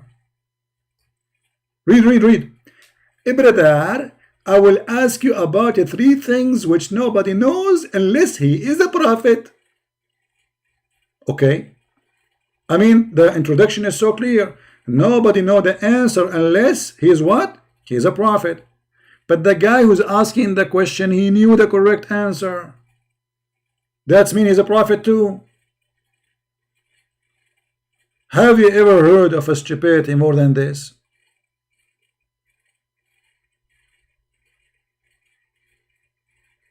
I mean, you have to be a certified donkey to write a hadith like this. And then, okay, what is the question? Firstly, what is the first point of the hour? What is the first meal of the people? Look how serious the questions, brother. First meal for the people of paradise? This is very important. What our first meal? Hummus? Falafel? And what make the baby look like his father? And look, here Muhammad, he changed what is the first thing for when the judgment day will come. He said, as for the first portent of the hour, it will be fire that will collect people from the east and the west. But this is different from what he said, different hadith. The first meal for people, they will eat the liver of the whale. Why Allah will feed them the liver of the whale? Because simply this is will make them. The Arab, they believe there is something is called ambar, and ambar. I think in English maybe called ambar. It can be taken either from the whale or it can be taken from the deer. The deer, he have a sexual organ. I'm not sure how to say it in English, which produces certain kind of a smell for the female. You know, they believe if you eat it, that will make you sexually very active. So look, Allah, because He promised them a lot of women in heaven, so Muhammad preparing for them a meal. You will eat from that one and you will be like a Viagra, exactly. And then Muhammad, he answered about the baby, how the baby looked like the parents. And about the baby, how he looked like. If the man's charge proceeding that of the women, then the child resemble the father. Resemble him in what? Male and female, not only resemble the look. He will look like a man, like the father. Not only like he took the eye of the father. No, he will resemble the father as gender. We can prove it for you from different hadith, where it says adhakara. So if the man have discharged first, the baby adhakar. If the women have discharged second or first, is going to be untha. And then the Abdul, the Jewish guy, he was like amazed, like, wow, how you know that? And then the guy, he said, I truly, you are a prophet of Allah.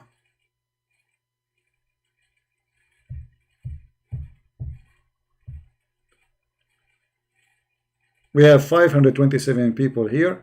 Don't forget to give us a like if you like what we do. Don't forget to subscribe. tomorrow morning we will be in the other channel, which is called The Quality of Life, and we will answer somebody speak about faith in the Bible. So we will answer about that topic. So it's going to be a kind of speaking about destiny and fate, etc. Again, we did that last time. So if you like to join us tomorrow morning in USA, I don't know what your time will be, you can check it out in the channel Quality of Life, and you can join us. But that channel is not for Islam, so please don't go there, speak about Islam, chat about Islam, we will block you. That channel only for different topics, clean topics, all right, something useful. Here, this channel is we are specialized in garbage and recycling. So if you like to join us there, subscribe to the other channel. All right.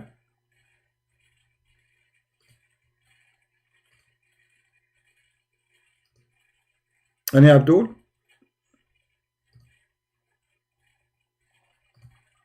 Hey, by mistake we hide you.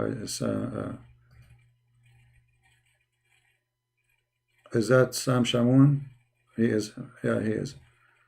Yeah, sorry, by mistake I did hide your text. I thought somebody making a fake name.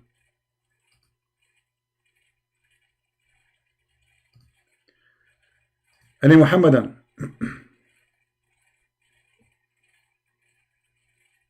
Any Abdul? Mayday. What time? Just check the channel, my friend. Check the channel, you will find it. If you go to Patreon, you will find I posted. I will post the link. Always I post in Patreon, I post in Facebook, I post in Mind.com. This is the best way to always to get updated, because sometimes YouTube does not give notification. All right. Potato. Potato. All right, guys, I think we have a good time for today, and we have some colors which is was spicy, and this is how funny the Muslims when they are so excited supposedly, and the second the Muslim he start saying I don't believe in the hadith, it's mean he is in the corner. The second he said I don't agree with the scholar, it's mean he is in the corner. The second he say I don't believe in that, I will give you my own explanation, my own interpretation, that's mean he is in the corner. They create their own cult, which means Islam is millions of cults. For every one of them, he tried to get away from the disaster of the teaching of Muhammad. So they fabricate their own answers which have nothing to do with Islam. And in order to escape the madness and the stupidity of their prophet, they say we don't believe in the hadith. And when you show them the Quran, you say we don't accept this interpretation. Christians don't do that.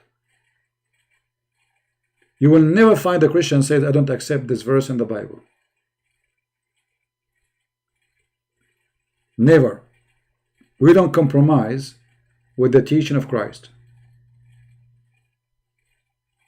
We don't. A person who compromise, a person who say, I don't agree, he's not Christian. As simple as that. Either you agree with the book or you don't. But because Muslims are ashamed of their prophet, for us we have nothing to be ashamed of. We are the followers of the Messiah, and who is better than the Messiah? His name is holy. His words is eternal. His act is miracles. He himself is a miracle. How we can be ashamed of him? We cannot. In the other side, they have a guy. He have sexual relationship with the children. He's a thief. He's a killer. Even the Muslims accuse him that he stole a piece of clothing, which it might be underwear or panty or bikini. He fornicate with his own son's wife. He flirt with her when she is married. He forced his son to divorce the women so he can have her.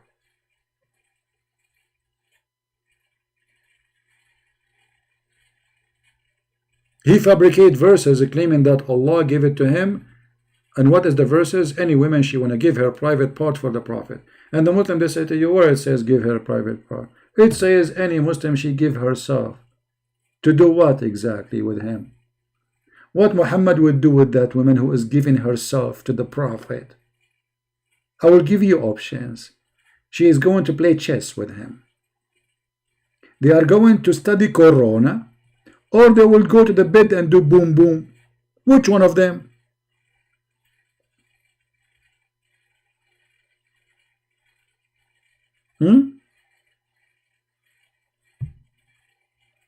Which one?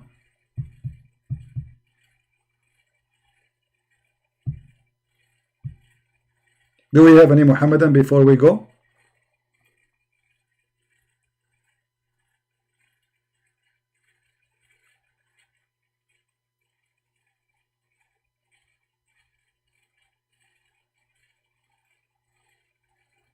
I don't know what happened to this proud Muslim. Let me call him back just to say hello, just to be sure he's okay.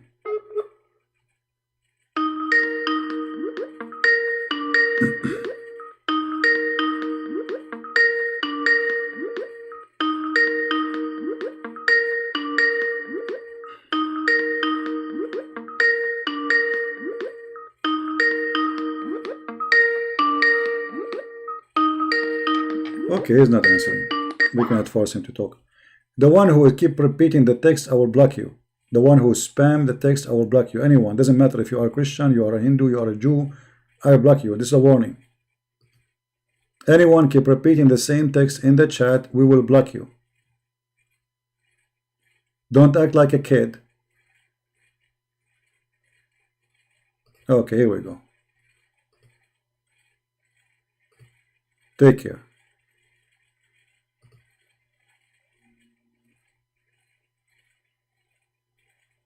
Hello?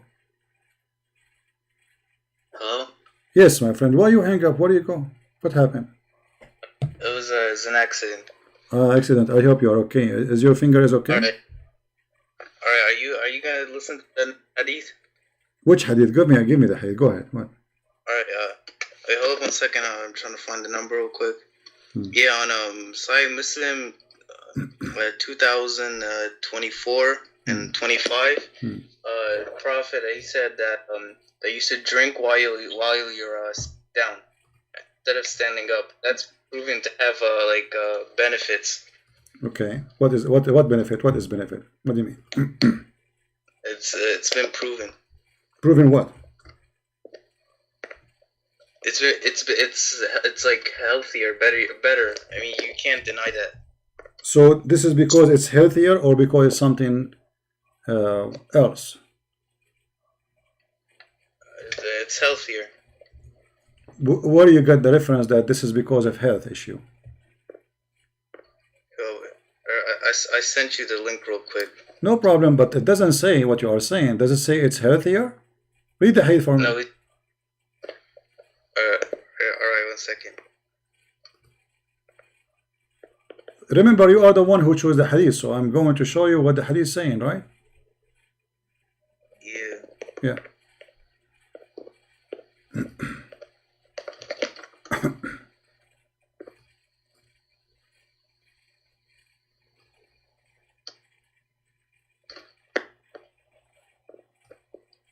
Yeah, it says Anas reported Allah's apostle disapproved of drinking water while standing. Okay, but does it say because this is healthy? No. Okay, so why you are saying it is because it's healthy if it is not? Are you making things up?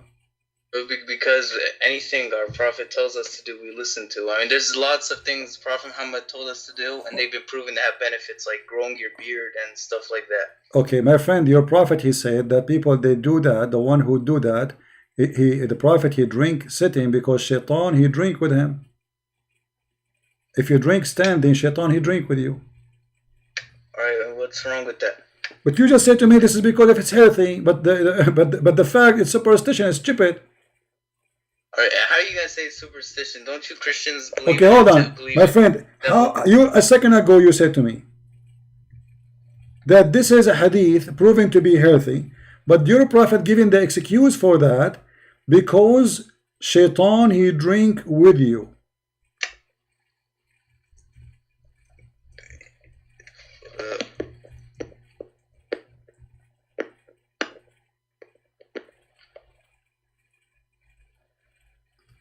So is it because it's healthy, or because Muhammad is afraid that if he do it this way, standing, Shaitan, he will drink with him? Both. What do you mean both? It's both. Well, what's wrong with that? My friend, but your prophet, he did not say both. Your prophet, he said Shaitan, he drink with you. He did not say both. Did he say both?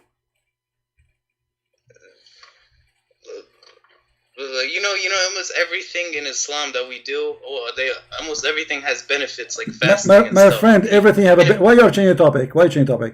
I'm not Okay, topic, so is it both, or your prophet he said that this is because Shaitan he drink with you? Why can't it be both? Well, he did not say both. Did he say, my friend, did he say this is because it's healthy, or he said because of the Shaitan? The thing about the Shaitan, that's the ghaib, the unseen. So we don't. You need to talk about that. My friend, the question is very simple. Did your prophet mention health, or he mentioned Shaitan, which means he is believing in superstition stuff, cartoon? Alright, do you disagree with me when I say that everything in Islam, they all have benefits? My friend, what everything? Okay, guys, look how they change the topic. How in the world your prophet believe that if you drink water standing, Shaitan will drink with you? Well, look, here's the thing. I see you make fun of these things and many things in the Quran that talk about demons and stuff. But Christians, you believe the same thing too. So why are you laughing? We don't believe in the same thing. Show me where it says, where Jesus said, don't drink standing because Shaitan, he will drink with you. Satan tempted Jesus for 40 days or something like that. But okay, Shaitan, he tried. When he said tempted, he said, Jesus, do this. Can you do this? Jesus did not do what Shaitan he wants. So this is not really a temptation for Jesus. It's a try of temptation.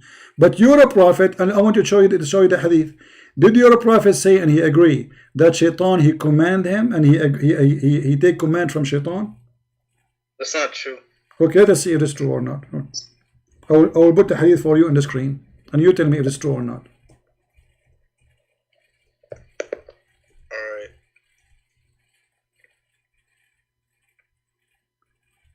Here we go.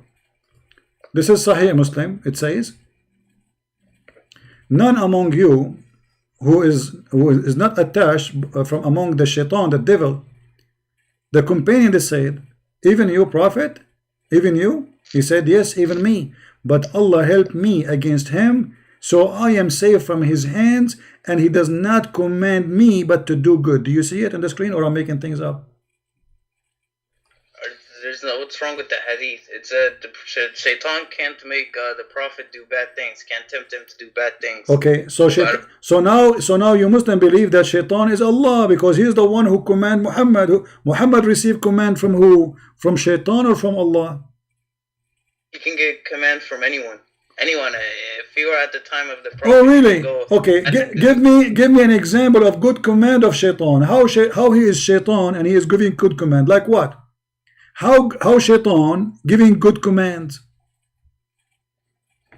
It's possible.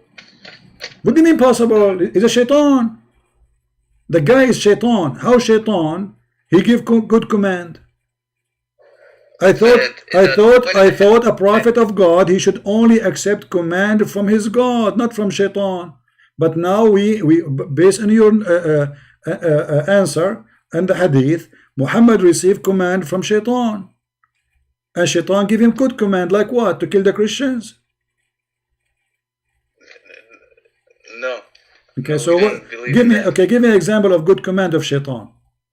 Because I want to practice it. I like to practice good command of Shaitan. Like what? There's no examples. The point of the hadith is that Shaitan can't tempt the prophet to do bad things. No. The point of the hadith that Shaitan is commanding your prophet. This is what we learn. The Shaitan, he pretends to be good while he's bad, and that's in Christianity too. Guys, Shaitan, he pretend to be good, but he is bad. Yeah, and that's in Christianity too. Satan, you know what? I am really surprised about your knowledge. You know Christianity very well. You know Islam very well. Anything we say to you, you say this is in Christianity. You don't even know your religion. Don't tell me about Christianity. Listen, you mentioned to me that your prophet, he told you to drink sitting, and you said this is healthy. But your prophet drink standing too, and we can show you. Your prophet he piss sitting and he piss standing too, and I can show you. And your prophet, when he says don't drink standing, that's not because of anything except his superstition and stupidity, because he thinks that shaitan will drink with you. If he told him that it was because it's healthy, the 7th century Arabs would understand. Okay, my friend, where it says now that also has benefits. Okay, where it says that this is healthy, where you are getting this from? I'm saying he doesn't have to say it's healthy because no, you have to say, because then you are fabricating. He is not giving you the reason. He is not giving you a reason. So did he say this is the reason? He didn't say. So you are making things up, trying to make Muhammad as a prophet. Let me ask you, do women have testicles? No. Okay. How the Quran says that the man's sperm coming from his backbone and the woman's sperm coming from her top side of her ribs. All right. How is that can happen? How does that say women have testicles? Yeah, because it says that women she have a sperm coming from the location of the necklace in her chest. How in the world the women she can do that? According to science, you are the one who's mentioned the word science, not me. According to science, the sperm of the man does not come from the backbone, and women don't have a sperm. But I believe anything the Quran says. So you can just try playing with the verses and saying this is wrong or this is right. But whatever God said, I'm gonna believe in it. Okay, so you believe that with my respect to your mother she have sperm coming from her ribs, and that will make you baby? You believe in that? How does that mean that she has testicles? Well, how the sperm will? Okay, who is going to make the sperm? Her breast? Where the sperm will come from? You tell me. Testicles is the one who make things happen. There's special organs, the testicles and beside them make this process happen for the man. The man only have a sperm, women don't have a sperm. This is number one. And the man's sperm is not coming from a bone. The Quran is wrong. And women have no sperm, but the Quran claims that both men and women have a sperm, and the sperm of the women came in her ribs. Do you believe in that? All right. Would Muhammad not have known that? I mean, would he not have known that at his time? What does time? So, but your prophet claiming that he received this is from Quran, from Allah. So if this is stupid, that means Muhammad is a liar. No, but you would have said he's a false prophet. He's lying and he's saying false things. But how would he not? He would know like the truth of that about women and sperm and stuff. This is the truth now for you. The truth is women have a sperm coming from her chest. This is the truth for you. Well, I never read that verse, but if the Quran says something, then it's true. So whatever the Quran says, the Quran says something is true. Okay, so women now, according to you, just because the Quran says so, women they have sperm, and the sperm is coming from the location of the necklace in her chest. So you focus on one verse, but there's a bunch of other verses in the Quran. I'm not focusing on every verse. I'm open to any verse, but if one verse is stupid, the rest are stupid too. Well, the verse about the semen thing, I don't know a lot about it, but my friend, the verse, if this one the verse that you bring up a lot about, okay, hold on. If this one, that's one I can respond to, and which one you can respond to? Which one? What? Which one you can respond to? The sun setting in some muddy water one. Okay, respond to this one. Guys, he can respond to the sun setting in murky water. Respond, go ahead. All right. For the verse, it talks about what Dhul-Qarnayn saw. Yeah, and you can't prove otherwise. Okay, but who is the one who's talking? No, I'm saying the verse said that he saw the sun setting there. No problem, but who is the one who's talking? Who is the one you are saying? The verse saying he saw the sun. Who is the one who's talking? Allah. Okay, guys, if Allah he said that Alexander the Great he saw the sun sitting in murky water, That's mean Allah believed that Alexander the Great, this is what he saw, correct?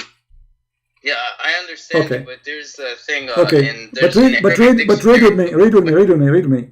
It says, and until when he reached the setting place of the sun. He did not say right away, just he found it. Allah saying, until he reached the setting place of the sun. Until now, Alexander the Great is not there. Okay, where we can find the setting place of the sun? Because according to the story here, this guy is going on a journey, long journey, until he found the setting place of the sun. So according to your God, not according to Alexander the Great, there's a place where the sun set. But the word in Arabic, Maghrib, it's the place, the setting place of the sun. It can mean the setting time of the sun, and the word wajada, it can mean no. In Arabic doesn't mean that, because it says حتى إذا بلغ مغرب الشمس, until he reached the area where the sun set. Yes, بلغ, and the word here is not about timing only, it's about timing and location. And let me show you. Do your prophet understand the Quran or not? Of course. Okay, so do you accept what your prophet explained this verse, or you don't accept it? All right, wait, let me just say one thing. You said the setting place on the word balagha in chapter 19, verse 7. The word balagha was used, and it was used to say a time. He said, well, balagha. Okay, here we go. Okay, here we go. Verse number 90, the same chapter. حتى إذا بلغ مطلع الشمس, the same thing, until he came to the rising place of the sun. This is your Muslim translation. It's a place. But look, but balagha means reaching the time, reaching a time. No, reaching a place. Does it say this? Does it say in your translation, the rising place of the sun? Does it say that? This is your Muslim translation, not mine. Okay, and okay. yeah, so he reached what? So he reached what? He reached the rising place of the sun. This is a place. Okay, where is that location where the sun, which is, there is no shelter upon them? So there is people who they are there, and according to the story, there's people who live there in that area, and they are hiding, they are fighting with people. They are called Gog and Magog. So Zulqarnain, he built a bridge between them, and Gog and Magog, according to your prophet, each one of them is 1,000 to 1 a human, which means if there is 7 billion a human being in this earth now, there is 7 trillion Gog and Magog. Where we can find those 7 trillion? Behind the bridge or behind the dam. Is that a thing? Where somewhere? Where? No, where? Okay, hold on. Okay, I say to you, do you agree with your prophet explaining the verse, or you don't?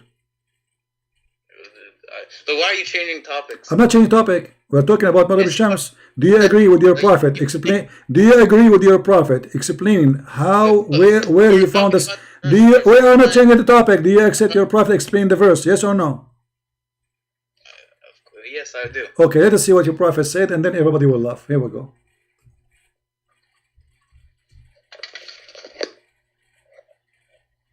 Here we go. Your prophet said, I was sitting behind the Messenger of Allah, SAW, shortwave FM radio, who was riding a donkey while the sun was setting. He asked, do you know where this set? Who is talking? Muhammad. Asking who? Abu Dhar. Do you know where this set? I know the hadith. Okay. And, so what he said? He said, the guy said to him, I do not know the prophet and Allah knows best. He said, it's set in a spring of warm water. Okay, I know the hadith. I wanted to tell you something about it. The hadith, it's sahih, but the words, it sets in a spring water, they were only narrated by one person, by four or five other people. They said the hadith, but they didn't include the words. Okay, but the hadith. Okay. Okay, my friend. So the original hadith says what? Give me the original hadith. What it says? The original hadith talks about how the sun goes under Allah's throne, and it asks thank you, guys.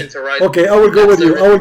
You are watching Fifi videos, which is proving to me that this guy is helping us. Listen, you just said the original video is the sun going under the throne of Allah, correct? Do you agree? That's the original one. All right. The one with the and this water was okay. Narrated by one first person, of all, this hadith is correct, is approved, is authentic. Secondly, the hadith you just agreed with it, proving to me that Muhammad is a false prophet, because the sun. Hold on, you're a prophet explaining that the sun goes every day. How the sun move, right? The sun goes every day from point A to point B, correct? It's metaphorical when it says okay, that it okay, goes take care. I don't have time for liars. You are a potato. You're a what metaphorical? Your prophet was sitting in the donkey. He saw the sun setting. He said, do you know where the sun set? Do you know where it goes? This is metaphorical now. Aren't you people ashamed?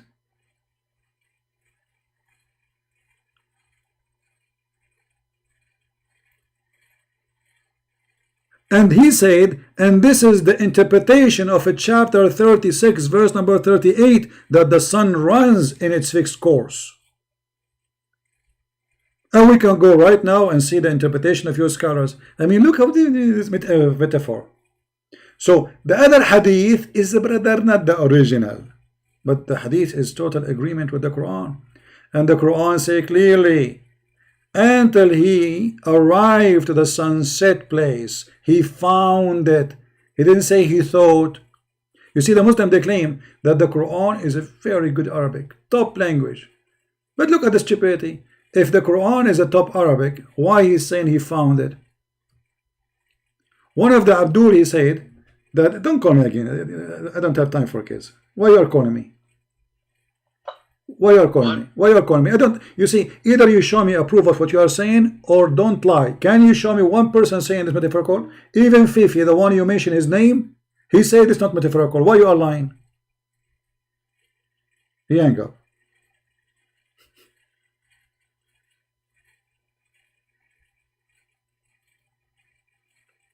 Anything is embarrassing, it's metaphorical. You have to show me that this is metaphorical. Do you have any reference for that? Not a single Muslim agree with this. So anything looks stupid, they will say it is metaphorical, or they will reject the hadith. Anything is stupid, we will play with it. For it is a shameful hadith. The Prophet being stupid, as simple as that.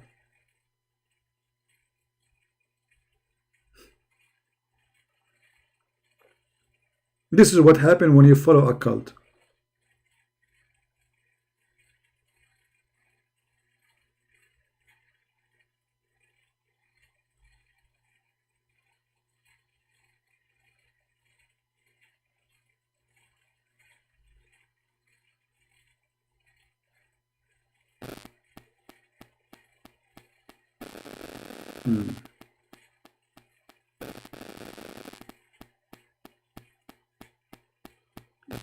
Any Abdul? Who is Abdul want to show us that this is metaphorical?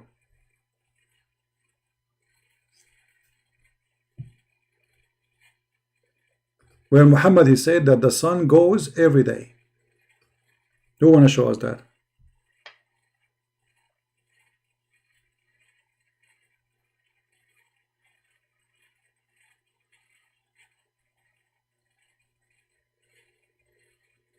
Anyone?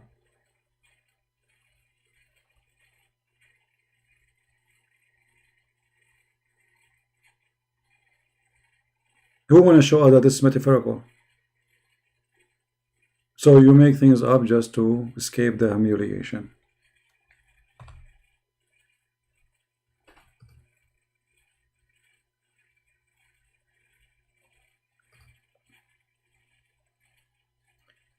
You see, always you need to ask yourself why they are always regretting and refusing things they themselves they collected, and even they themselves they agree upon.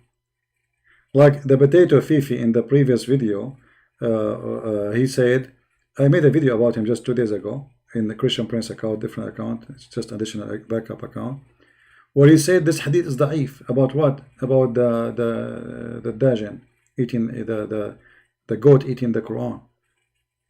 But the scholar is saying this is sahih. Why the Muslims are so confused? Either they are confused or they are playing games just to defend blindly. Just let us defend by lying, by fabricating. It doesn't matter. And here the same is this hadith when your prophet said that this is aynun hamiya. Is it anyone says that this is da'if? Look what the Muslim says. Sahihul Isnad. Sahih in chain. There's nothing wrong with it. Perfectly fine. But it's a problem. It's stupid. So we have to deny it.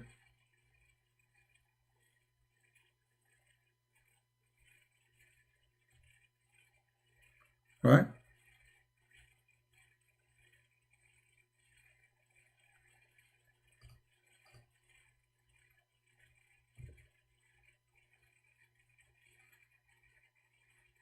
And you know the funny to say that in the other hadith it doesn't say that he said to him he said the sun set in murky water. What if Muhammad he said that to him twice, 3 times? Sometimes people they repeat the same thing. Do you know where the sun set?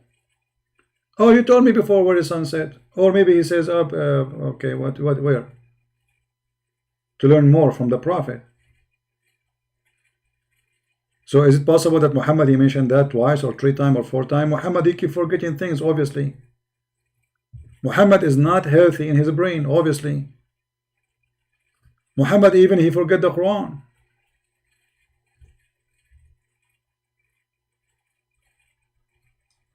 Which against the Quran verses where Allah he says to Muhammad, we are going to recite your Quran and you will never forget. If Muhammad forget Quran, he will not forget that he mentioned to this person before where the sun set. So now he is repeating again.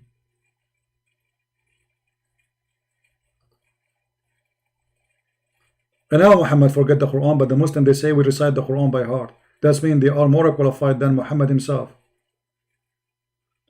And how Muhammad and Muslim they recite the Quran and Allah he says I will cause you to forget the Quran.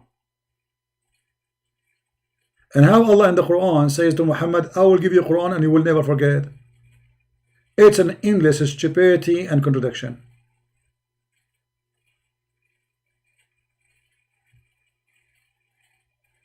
And look what Muhammad, look what he said, which I was caused to forget. Okay, who caused you to forget? Shaitan. If you ask the Muslims, who is the one who caused you to forget the Quran? The answer?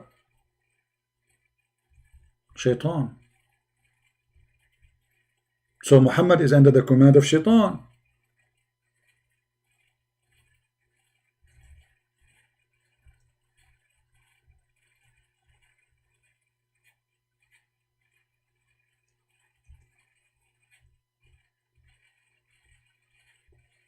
But isn't it the Quran says that Allah he said to Shaitan, you have no command over my followers, my good followers. You have command only over the criminals.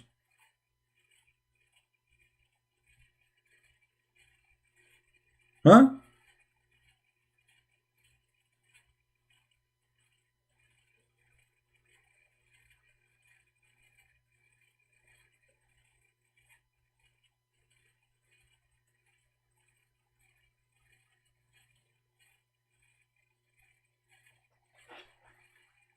And the Quran says that don't be the same as those who forgot Allah, so Allah he forgot them too. When Muhammad he forgot the Quran, he forgot Allah. Because this is the most priceless word ever he learned in his life. How you forget this? It is more important things to remember.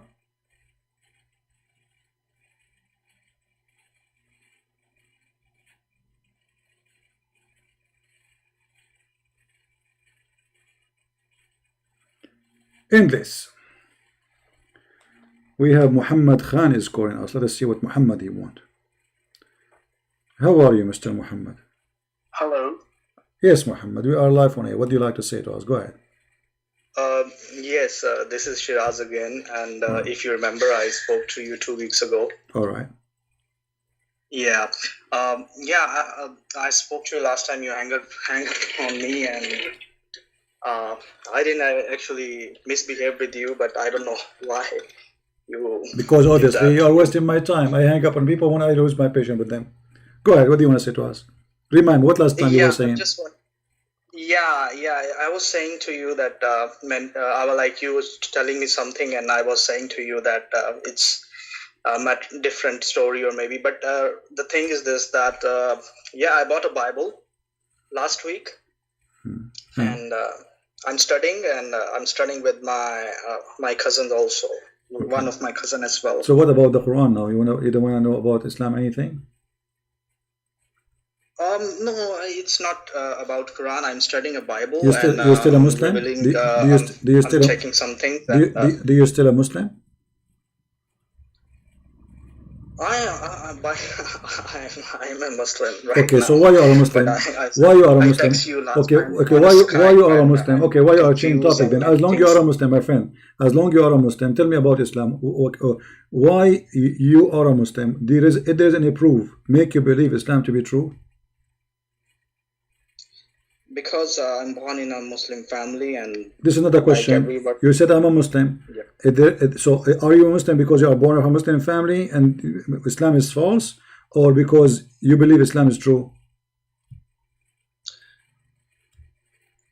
I not come to any point of this because so you are saying to me you believe Islam is false. So you are saying to me you believe Islam is false, but you are not afraid to say it live on air?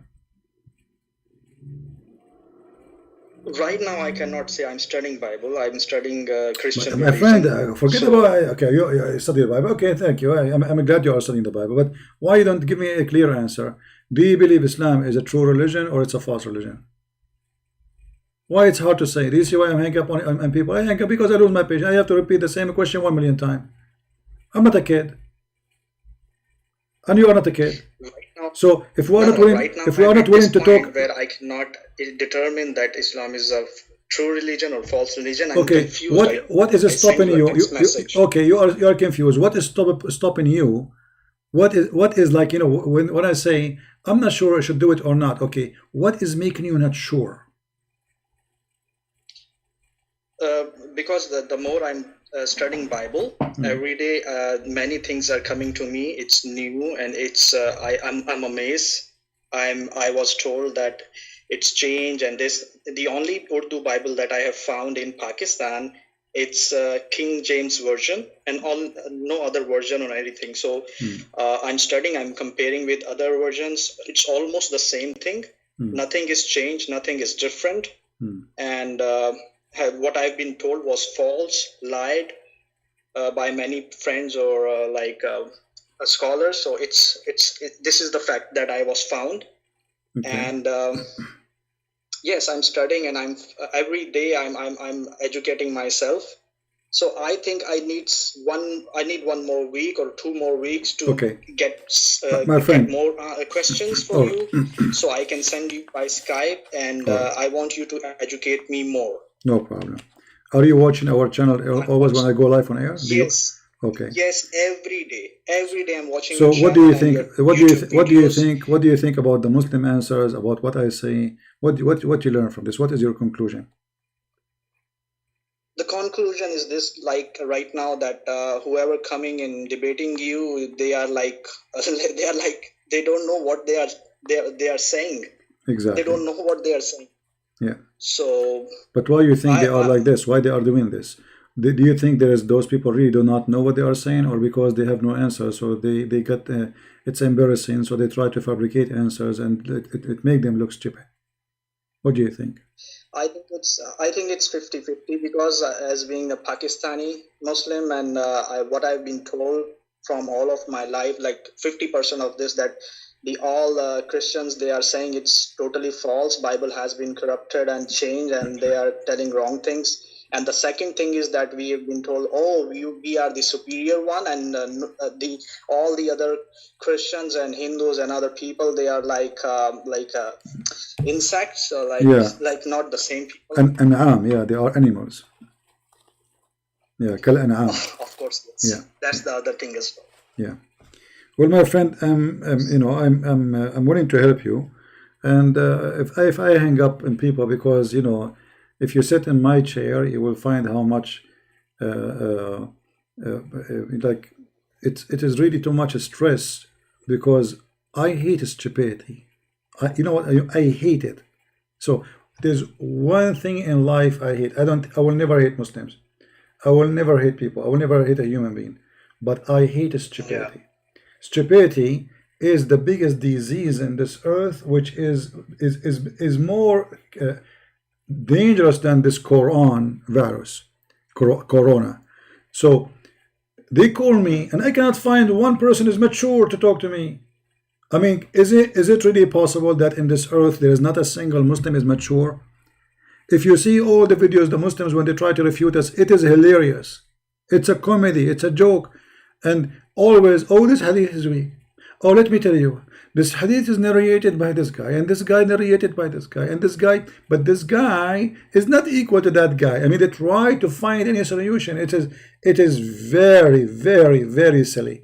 And how in the world a human being can accept this? How in the world a human being can believe in the book is called Quran? I like to respond. Yeah, the problem is this, that in Pakistan, that if you question anything and if you ask anything from your scholars or from your mullah or like a local cleric or anybody, if they are unable to answer, they always try to make it negative way, try to take a negative part out of it, that you're trying to be a mushrik, you're trying to be a kuffar, like you cannot say like this, you cannot question like this. So if we people don't question, how do we learn, how do we know? So if we come to your channel and if we watch your videos, and then it's totally opposite, like, oh, this is something new to me. So this is the problem. Well, the problem is, my friend, we need more education, and knowledge is the good weapon, the armor of a human being. Today people are dying because they cannot fight a virus, but the virus is very weak. But it's obviously a human is weaker. Why? Because we are short of knowledge. So knowledge, the Bible says, my people have been destroyed because of the lack of their knowledge, because of their ignorance. So ignorance is a disaster. It is the biggest illness, and a human being, sadly, is swimming in his ignorance. People like you are from Pakistan, a poor person who worked all his life, hardly he can save $4,000, which is a lot of money for him. Then he spend $10,000 to do Hajj in Saudi Arabia.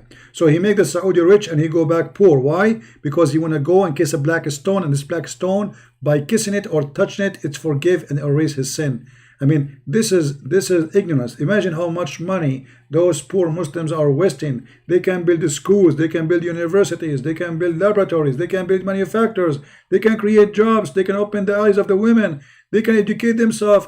The money is gone to go around a stupid stone and kissing a stone. And then they build high building, they call it mosque, and the menorah is so high, it costs a lot of money. But yet the poor guy, he don't even have a roof for his own children, and he give from his pocket because he want to satisfy Allah. If he don't give donation, Allah will punish him. So he have to give donation. This is the disaster, ignorance. I agree. I was just listening. So, A guy is a Trump. They have Corona. Trump today, as we speak, he is giving assistance to Yemen. But Yemen, they say death to America. Death to the Jews, death to the Christians. But even the Yemen is getting the assistance from America. Even Saudi Arabia, the most rich Islamic country, they have an assistant donation come from USA every year. Egypt, Syria, Turkey. I mean, all of them. But they have a lot of money to spend in the cult of Islam. But when it's come to science, education, they have no money. The money is gone. Building a mosque, yeah, the money come from everywhere. Yeah, CP, is that possible? I need to go now because someone is coming. I No can't problem. talk much. Can I send you some message on your Skype so you can answer, or you can answer when you're live? I like to Is that answer by possible? talking. I hate text, to be honest with you. I'm not a text person. Just call me when I'm live on air. Okay. All right? Okay. I will definitely do this. Okay, Thank you very much. Take for your care. time. Bye-bye. Thank you. Bye. You know, the Mohammedan, they collected $100 million to build a mosque in New York, in Manhattan. $100 million to build a mosque, and people are dying in Somalia. Why you have to build the mosque in the most expensive area in USA? Because it's a show off. They want to build the mosque there so everybody will see it. $100 million to build a building, small tiny building. It's not a big, by the way. The price is not expensive because this is New York. So they have all this money to build a little tiny mosque, and nobody will go there, but they don't have money to the Somalian dying. And then they make program on TV. They say the Christians are feeding the Muslims and they convert them to Islam by giving them food. Every single TV station run by Muslim, they claim the same claim, that Muslims are leaving Islam because the Christians are feeding them. Okay, hold on. Let us say, for the sake of argument, this is why you don't feed them. How come you have all the money for terrorism, which costs billions of dollars? How come you have the money, Saudi Arabia attacking Yemen, killing millions of Yemeni, and Yemeni killing millions of people around them? You have money for war, but you don't have money for peace. Because this is a disgusting cult. Wherever Islam goes, peace run away. The only reason, by the way, Islamic countries are not killing each other right now in a massive size, it's America and the West. Take America away, you will see the Iranian Muslims and the Saudi and the Kuwaiti and the Bahraini and Qatari and Yemeni and blah blah blah and blah blah blah blah. They will eat each other alive.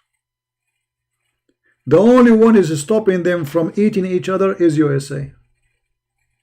This is the truth.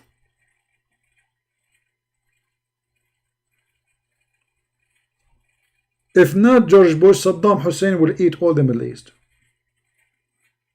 The Iraqi Muslim will slaughter the rest of the Muslims who don't agree with them. Saddam Hussein will take over.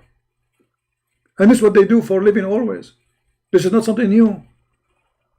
Since the time of Muhammad, when the last time we Arab in the Middle East we have peace? We never have one. Never. Why? Did you ask yourself why? Forget about Israel. Israel is a country exists like 60 years ago. What about before? Never. Never have peace. They cannot live in peace. Peace is their enemy.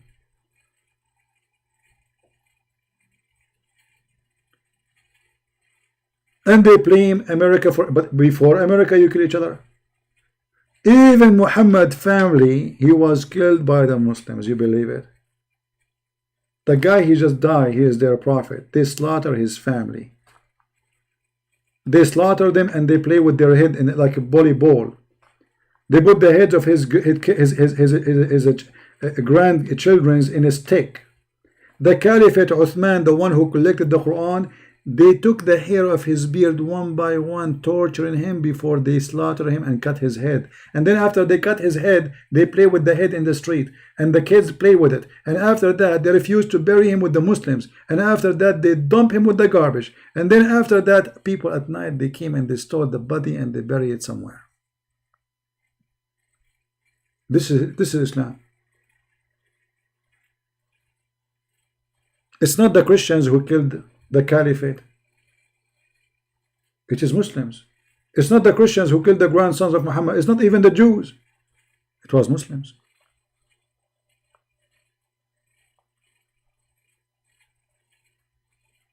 And they have the same lifestyle still exists. Emirat is Emirat because of USA. The second USA says we take our protection, Iran will eat them in one day. Overnight. The Shia, I believe the Sunni are kuffar. The Sunni believe the Shia are kuffar. They should be slaughtered. And the only reason they are not killing each other because America.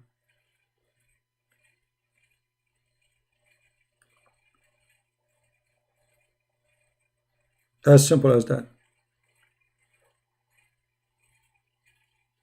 Afghanistan before Islam was a peaceful country. It was a Buddha country. Go and read the history of this country. They have a great history before Islam. Islam came. Look at Afghanistan.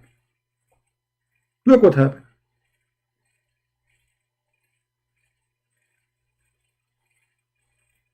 Indian are the very, very old ancient nations with a lot of culture and knowledge. And look, Islam came and look at Pakistan.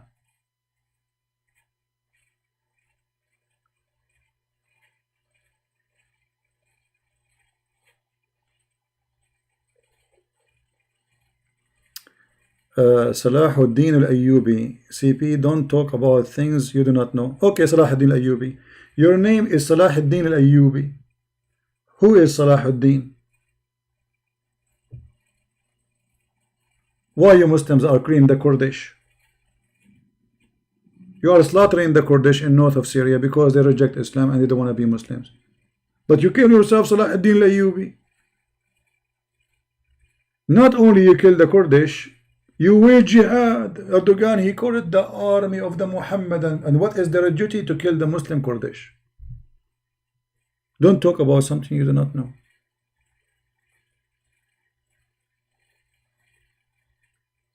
We are not in Yemen, not you. No, we are in Yemen. We do not need to go to Yemen to see what's happening. In Yemen, the war in Yemen is Shia and Sunni. Stop being stupid and we got you busted. The Houthi is sponsored by the Shia in Iran, and the Sunni are sponsored by Emirat, Bahrain, and Saudi Arabia. And you are killing each other for the last 5 years. And you are dumb.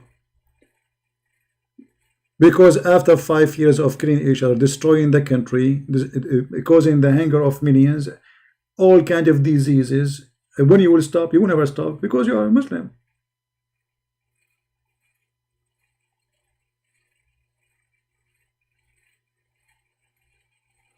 Salahuddin al-Ayyubi was a hero. Salahuddin al-Ayyubi is a scumbag. He raped Muslims, he kidnapped their women, he took them, he tortured the Arab. We know who Salahuddin al-Ayyubi. All your leaders are a fraud. I will give you an example.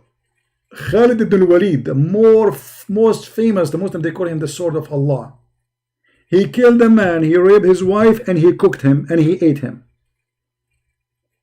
He cooked a Muslim man.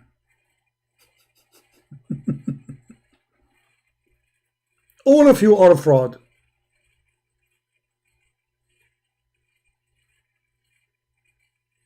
With no exception.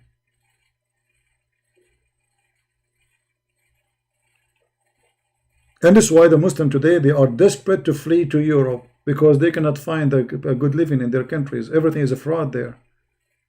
The police is a fraud, the judge is a fraud, the sheikh is a fraud, the prince is a fraud, the king is a fraud, the president is everything is a fraud. The grocery store is a fraud.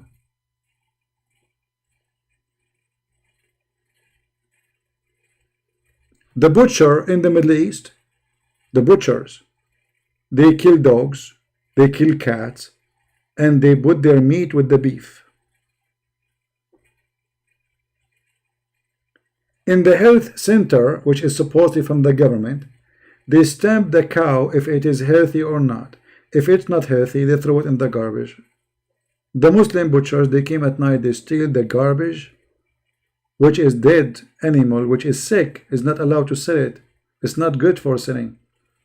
They take it overnight and they sell it to the Muslims. You go to a Muslim grocery store, and by the way, this is what I mean. This is our experience. This is not. I'm not making things up. They put next to the register things which have nothing to do with you. You have to be aware. I'm telling you what about this. I'm talking about the Middle East, and some of them they do that in the USA too. As an example, they put a cigarette box next to the cashier. So you come and you start calculating. Okay, $50.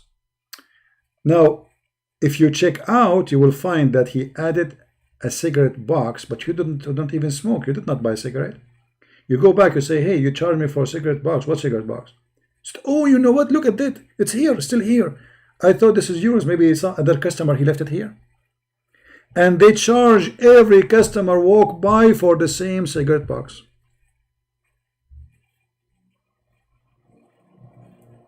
But when it's come to the prayer time, everybody want to pray on time. The beard is long. Holiness. We are holy. When it's come to the beer time, everybody drink beer. Everybody drink vodka, but in the back door. Prostitution, homosexuality, You know, there's a video of a doctor from Saudi Arabia, from the official government army hospital. She said 45% of the population of Jeddah, they have sexual relationship male to male, and they are family member.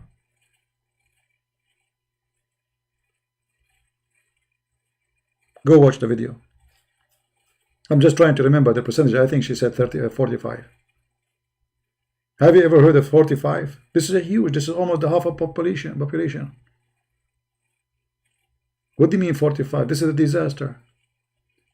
And this is the place where everybody in the prayer time, everybody stand to pray to Allah.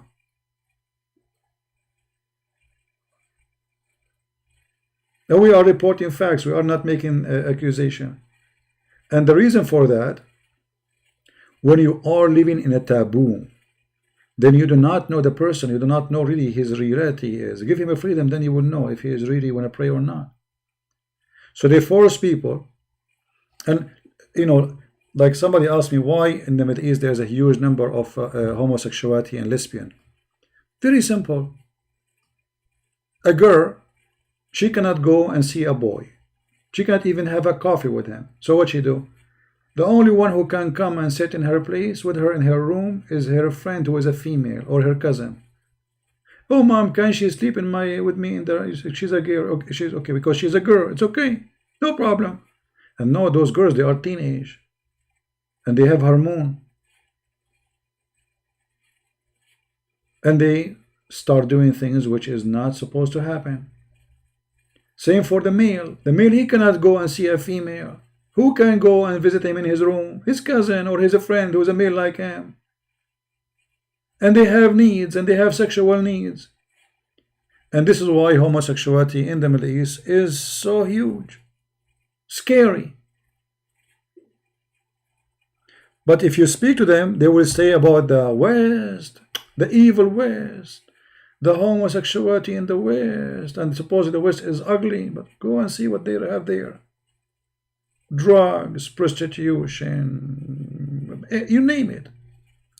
But nobody beat them with speaking about holiness. Everybody there is holy. Muhammad himself, he went to his own son and he flirted with the wife in her house when she is married to his own son. So what do you expect?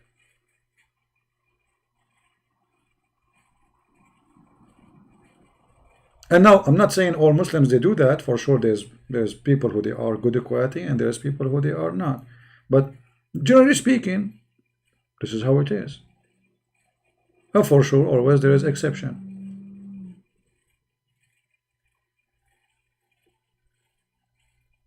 They say something, and they do something. You know, prostitution in the West, brother, go to Egypt. There's an actor, his name is Adil Imam. This guy, he always say things which is making fun of things happening in the society. So the judge, he said to him, after you learn that there is a belly dancer in the floor next to you, or the top of floor of you, why you did not move from the building? The guy said, if every Egyptian in Egypt will move because there's a belly dancer of the building, then the whole country will move out.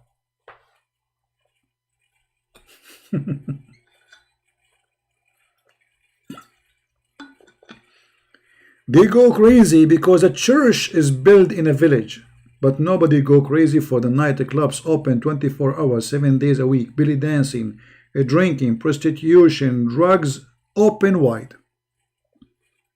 Nobody get upset. Actually, in those Islamic countries, they do things which you will not even believe it. You will not believe it. I will give you an idea.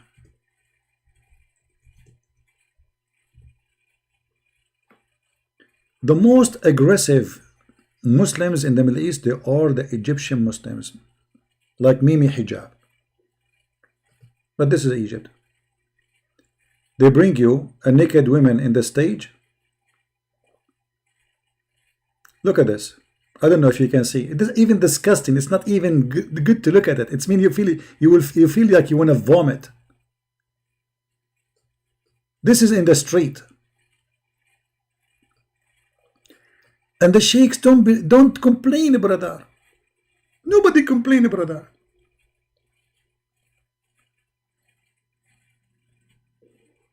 But if somebody says something, he want to open a church. If you want to open a church in Egypt, it's going to take you 20-25 years to get a license. They make it impossible.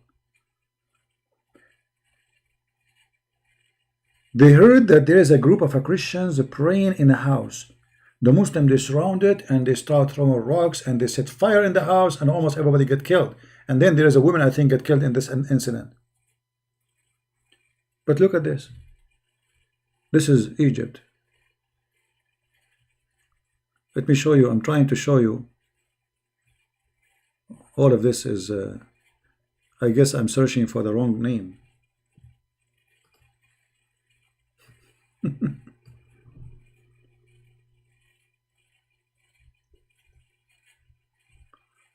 Let us see. Look at this. Do you see this? This is Egypt. This is Egypt. Look at this. Do you see this? Do you see this?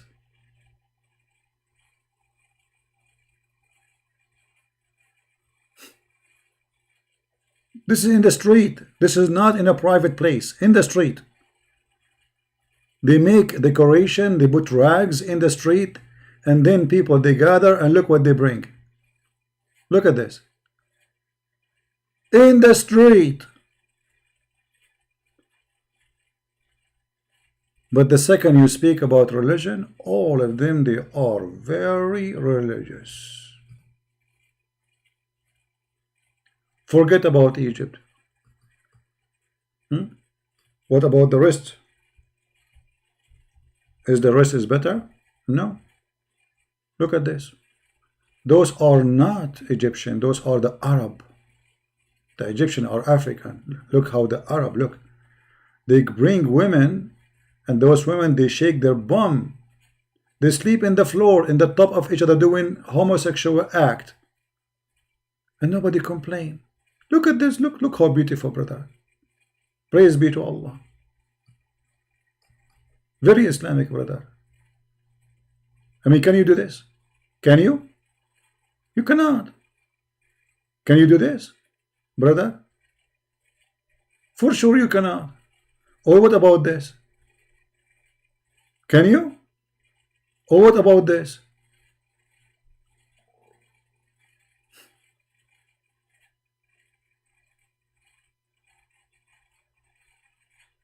Isn't it amazing?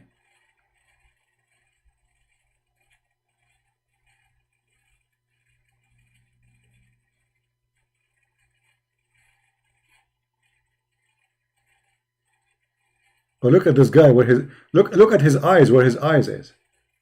Do you see where his eyes? His eyes in her bum, and he is saying praise be to Allah. Thank you, Allah. Alhamdulillah. Look at this. Very, very conservative countries, brother. Very conservative. They are very conservative. Look, and look what they do. I mean, they do things you will not believe it.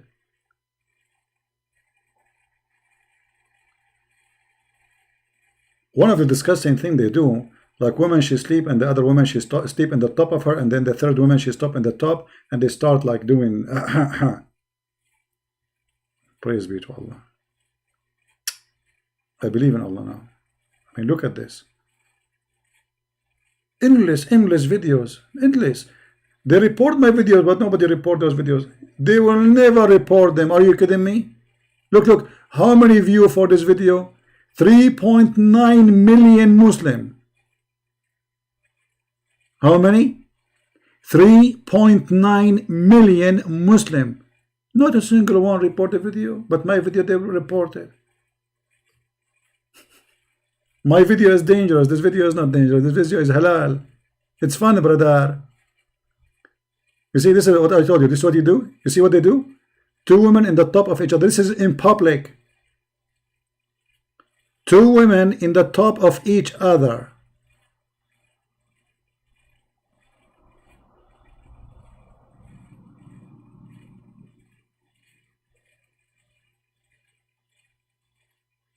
So, brother, we have to praise Allah, brother.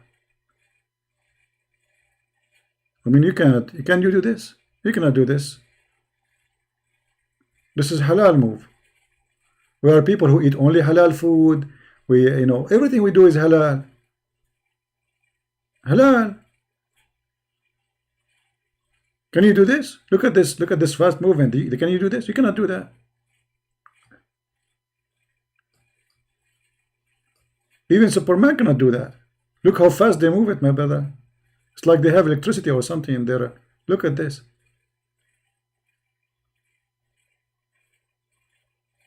Alhamdulillah. Alhamdulillah, I'm a believer, brother. But a Christian making video proving Islam is wrong, the Muslims will report the video. They will go crazy. But those videos, nobody report them. Millions of viewers. Nobody get offended.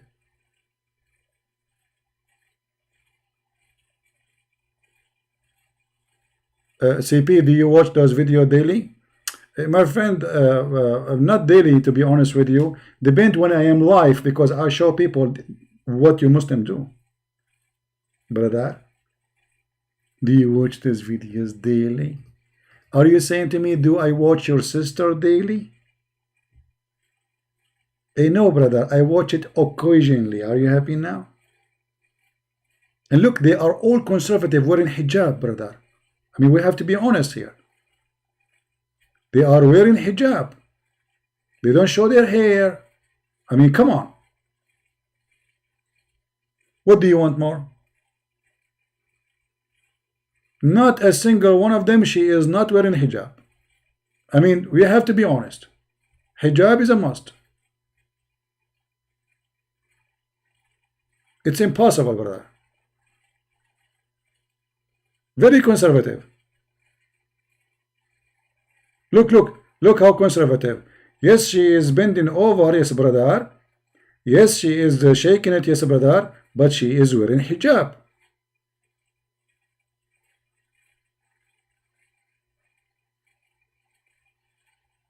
So we have to agree that this is very good society and everything is fine, and those Western are corrupt people. They have nightclub and they have boyfriend and girlfriend.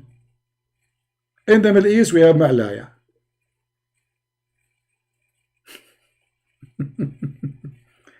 And in these videos, guys, it's not like one video, two video. I can keep scrolling forever, like endless. You know what endless mean? Millions and millions and millions.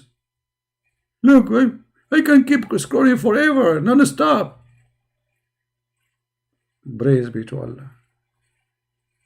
Guys, I have to go and watch the video now. I cannot continue, sorry.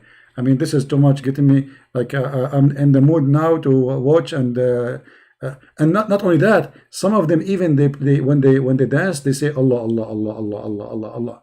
I'm not joking. Allah, Allah, Allah, Allah. You are doing this and you are saying Allah, Allah, Allah? Yes, brother.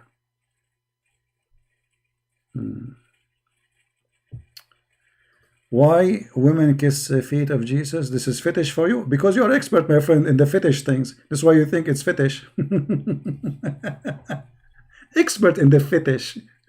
Following the fetish prophet. Just to show you how stupid you are. Women, she is kissing the feet of Jesus for she worship him. And you Muslim, you say to us, where Jesus, I am God. But a man and Muhammad kissing the belly of each other for what? Let me show you. As long you are talking about fetish. Expert in fetish. Obviously you watch a lot of porn, my friend. Huh? A woman, she kissed the feet of Jesus. The feet, you know what feet is? So she is worshipping him.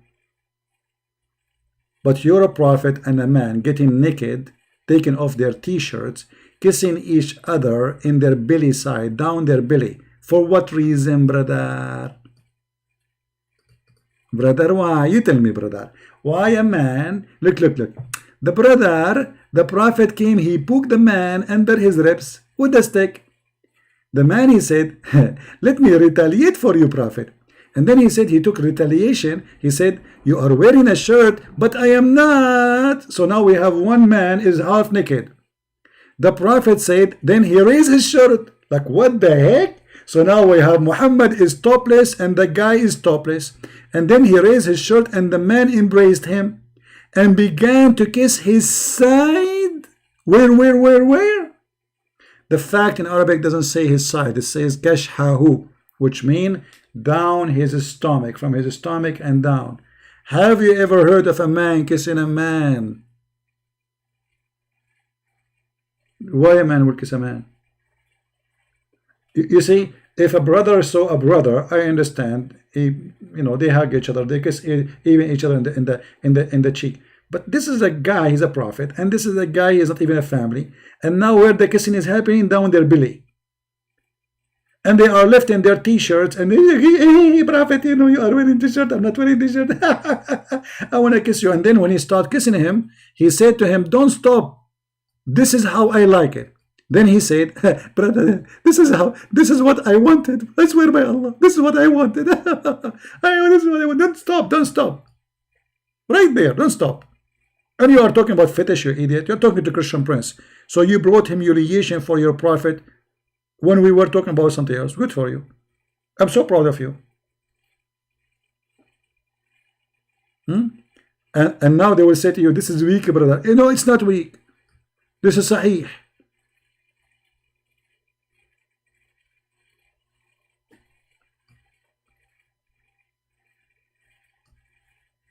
This is how I like it.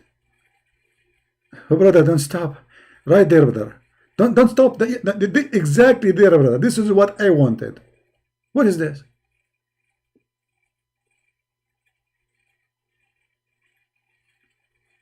And you are talking about fetish, my friend.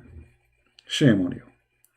Anyway, guys, I think we have enough for today. Don't forget to download this video because we will take it down very soon. And actually, all the previous videos in the last few days, we will take it down. So if you did not download them, please download them, for we are going to take them down. And tomorrow we will be in the Quality of Life, as you see the account there in front of you on the screen.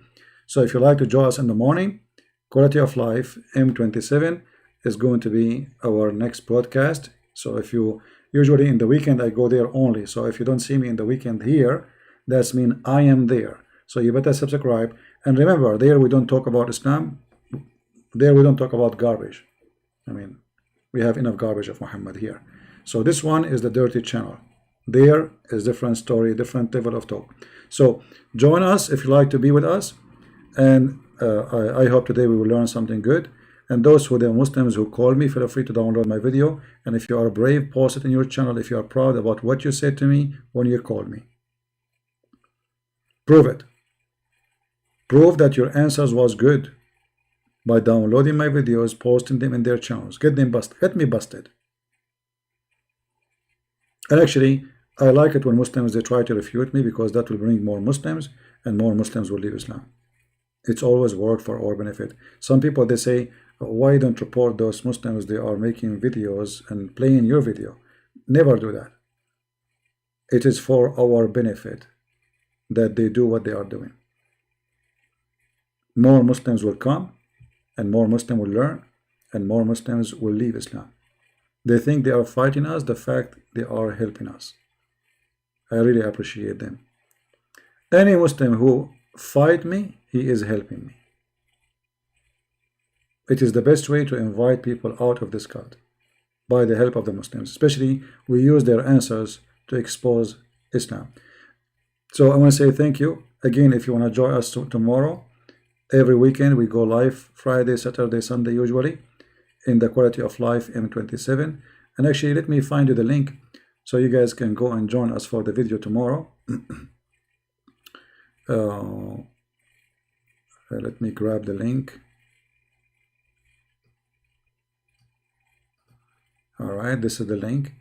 So if you like to join us, just click there and subscribe. All right, until we see you again. And again, please download the video. I will keep it only maybe for an hour or two, and then I will take it down. So don't be surprised why it's gone. Download it, put it in your channel, and then I will update my channel from my side. Thank you very much, guys, for being here. May the Lord bless you. And always we are victorious, not because of a Christian Prince, not because of anyone.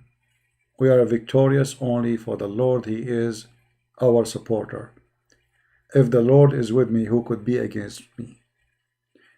Don't fear the one who killed the body, the one who killed the flesh. Fear the one who killed the soul, the one who will send you to hell. We fear no one who will kill the body, who will kill my flesh.